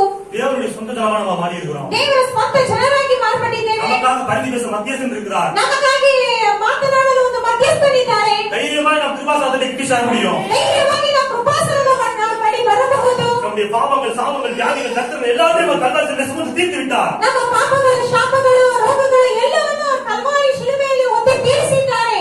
நாம் பாவிகளாக இருக்கும்போதே தேவன் நம் மீது அன்பு கூர்ந்தார். நாம் இதை வெளிப்பாடு தான் பாருங்க. ನಾವು ಪಾಪಿಗಳಾಗಿದ್ದಾಗಲೇ ದೇವರು ನಮ್ಮ ಮೇಲೆ ಪ್ರೀತಿ ಇಟ್ಟಿದ್ದಾರೆ ನೋಡಿ. தேவனுடைய உச்சகட்ட அன்பின் வெளிப்பாடு கல்வாரி சிலுவை. ದೇವರ ಪೂರ್ಣವಾದ ಒಂದು ಪ್ರಕಟಣೆ ಅದು ಕಲ್ವಾರಿಯ ಶಿಲುಬೆ. இந்த அன்பின் செய்தி உங்களை மாற்றும். ಈ ಒಂದು ಪ್ರೀತಿಯ ಸಂದೇಶ ನಿಮ್ಮನ್ನು ಮಾರ್ಪಡಿಸುತ್ತದೆ. ஹalleluya. ஹalleluya. இந்த மனநிலையோடு இருங்க. ಈ ಒಂದು ಮನಸ್ಸಿನಲ್ಲಿರಿ. எல்லாவற்றுக்கும் தீர்வு கல்வாரியிலே இருக்கிறது. ಎಲ್ಲಕ್ಕೂ ನಿಮಗೆ ಉತ್ತರ ಕಲ್ವಾರಿಯಲ್ಲಿದೆ. பூமி எங்கும் உள்ளவர்களே, ಭೂಮಿಯಲ್ಲಿ ಇರುವವರೇ, என்னை நோக்கி பாருங்கள், ನನ್ನನ್ನು ನೋಡಿರಿ, அப்பொழுது பிழைப்பீர்கள். ಆಗ ನೀವು ನಡುಗುವಿರಿ. எங்கே நோக்கி பார்க்க வேண்டும்? ಎಲ್ಲಿ ನೋಡಬೇಕು? கல்வாரியை நோக்கி பார்க்க வேண்டும். ಕಲ್ವಾರಿ ಶಿಲುಬೆಯನ್ನು ನೋಡಬೇಕು. அவர்கள் என்னை நோக்கி பார்த்தார்கள், பிரகாசம் அடைந்தார்கள், உங்கள் முகங்கள் வெட்கப்பட்டு போகவில்லை. ಅವರು ನನ್ನನ್ನು ನೋಡಿದರು, ಪ್ರಕಾಶ ಹೊಂದಿದರು, ಅವರ ನಾಚಿಕೆ ಒಳಗಾಗಲಿಲ್ಲ. எங்கே நோக்கி பார்க்க வேண்டும்? ಎಲ್ಲಿ ನೋಡಬೇಕು? கல்வாரியை நோக்கி பார்க்க ಆ வேண்டும். ಕಲ್ವಾರಿ ಶಿಲುಬೆಯನ್ನು ನೋಡಬೇಕು. அல்லேலூயா. அல்லேலூயா. சர்ப்பத்தை உயர்த்தும் பொழுது ಆ ಒಂದು ಸರ್ಪವನ್ನು ಮೇಲೆ ಕೆತ್ತುವಾಗ நோக்கி பார்த்தவர்களெல்லாம் பிழைத்தார்கள். ನೋಡಿದವರೆಲ್ಲ ಬದುಕಿದರು. வெங்காசப்பம் எதற்கு அடையாளம்? ಆ ಒಂದು ಸರ್ಪವು ಯಾವುದಕ್ಕೆ ಒಂದು ಗುರುತು? இயேசு கிறிஸ்துவின் கல்வாரிக்கு அடையாளம். ಯೇಸು ಕ್ರಿಸ್ತನ ಒಂದು ಕಲ್ವಾರಿಗೆ ಗುರುತಾಗಿದೆ. நோக்கி பார்த்தவர்களெல்லாம் பிழைப்பார்கள். ಅನ್ನು ನೋಡಿದವರೆಲ್ಲ ಬದುಕುವರು. இந்த உலகம் ஃபுல்லும் ಈ ಲೋಕ ಪೂರ್ತಿ கொரோனா என்கிற கொள்ளனை சர்ப்பம் போல கடிச்சிட்டு இருக்குது பாருங்களா. ಕೊರೋನಾ ಅನ್ನುವಂತಹ ಒಂದು ರೋಗ ಅದು ಸರ್ಪದಂತೆ ಎಲ್ಲರನ್ನೂ ಕಚ್ಚುತ್ತಿದೆ. நம்ம அதுக்கு பயப்பட வேண்டிய ನಾವು அவசியம் ಅದಕ್ಕೆ ಭಯಪಡುವಂತ ಅವಶ್ಯಕತೆನೇ ಇಲ್ಲ.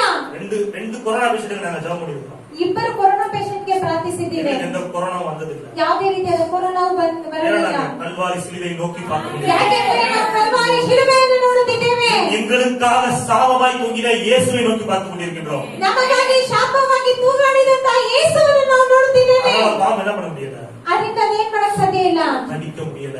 ಕಚ್ಚಕ್ ಸಾಧ್ಯ ಇಲ್ಲ. ஹalleluya. ஹalleluya. பாவத்திற்கான தீர்வு கல்வாரியில் இருக்கின்றது. ನಿಮ್ಮ ಪಾಪಕ್ಕಾದ ಒಂದು ಉತ್ತರ ಕಲ್ವಾರಿಯಲ್ಲಿದೆ. சாபத்திற்கான தீர்வு கல்வாரியில் ನಿಮ್ಮ இருக்கின்றது. ಶಾಪಕ್ಕಾದ ಉತ್ತರ ಕಲ್ವಾರಿಯಲ್ಲಿದೆ. உங்கள் வியாதிக்கான தீர்வு கல்வாரியில் ನಿಮ್ಮ இருக்கின்றது. ರೋಗಕ್ಕಾದ ಉತ್ತರ கல்வாரிಯಲ್ಲಿದೆ. உங்கள் கடன் பிரச்சனைக்கு தரித்திரத்திற்கான தீர்வு கல்வாரியில் ನಿಮ್ಮ இருக்கின்றது. ಸಾಲದ ಸಮಸ್ಯೆಗಾಗಿ, ನಿಮ್ಮ ಬಡತನಕ್ಕಾಗಿ ಇರುವಂತಹ ಉತ್ತರ ಕಲ್ವಾರಿಯಲ್ಲಿದೆ. உங்களுடைய எல்லா பிரச்சனைக்கும் தீர்வு கல்வாரியில் ನಿಮ್ಮ இருக்கிறது. ಎಲ್ಲಾ ಸಮಸ್ಯೆಗಳಿಗೂ ಉತ್ತರ ಕಲ್ವಾರಿಯಲ್ಲಿದೆ. கல்வாரியை நோக்கி பார்த்து பிழைத்துக் கொள்ளுங்கள். ಕಲ್ವಾರಿಯನ್ನು ನೋಡಿರಿ, ಬದುಕಿಕೊಳ್ಳಿರಿ. ஆமென். ಆಮೆನ್. ஹalleluya. ஹalleluya.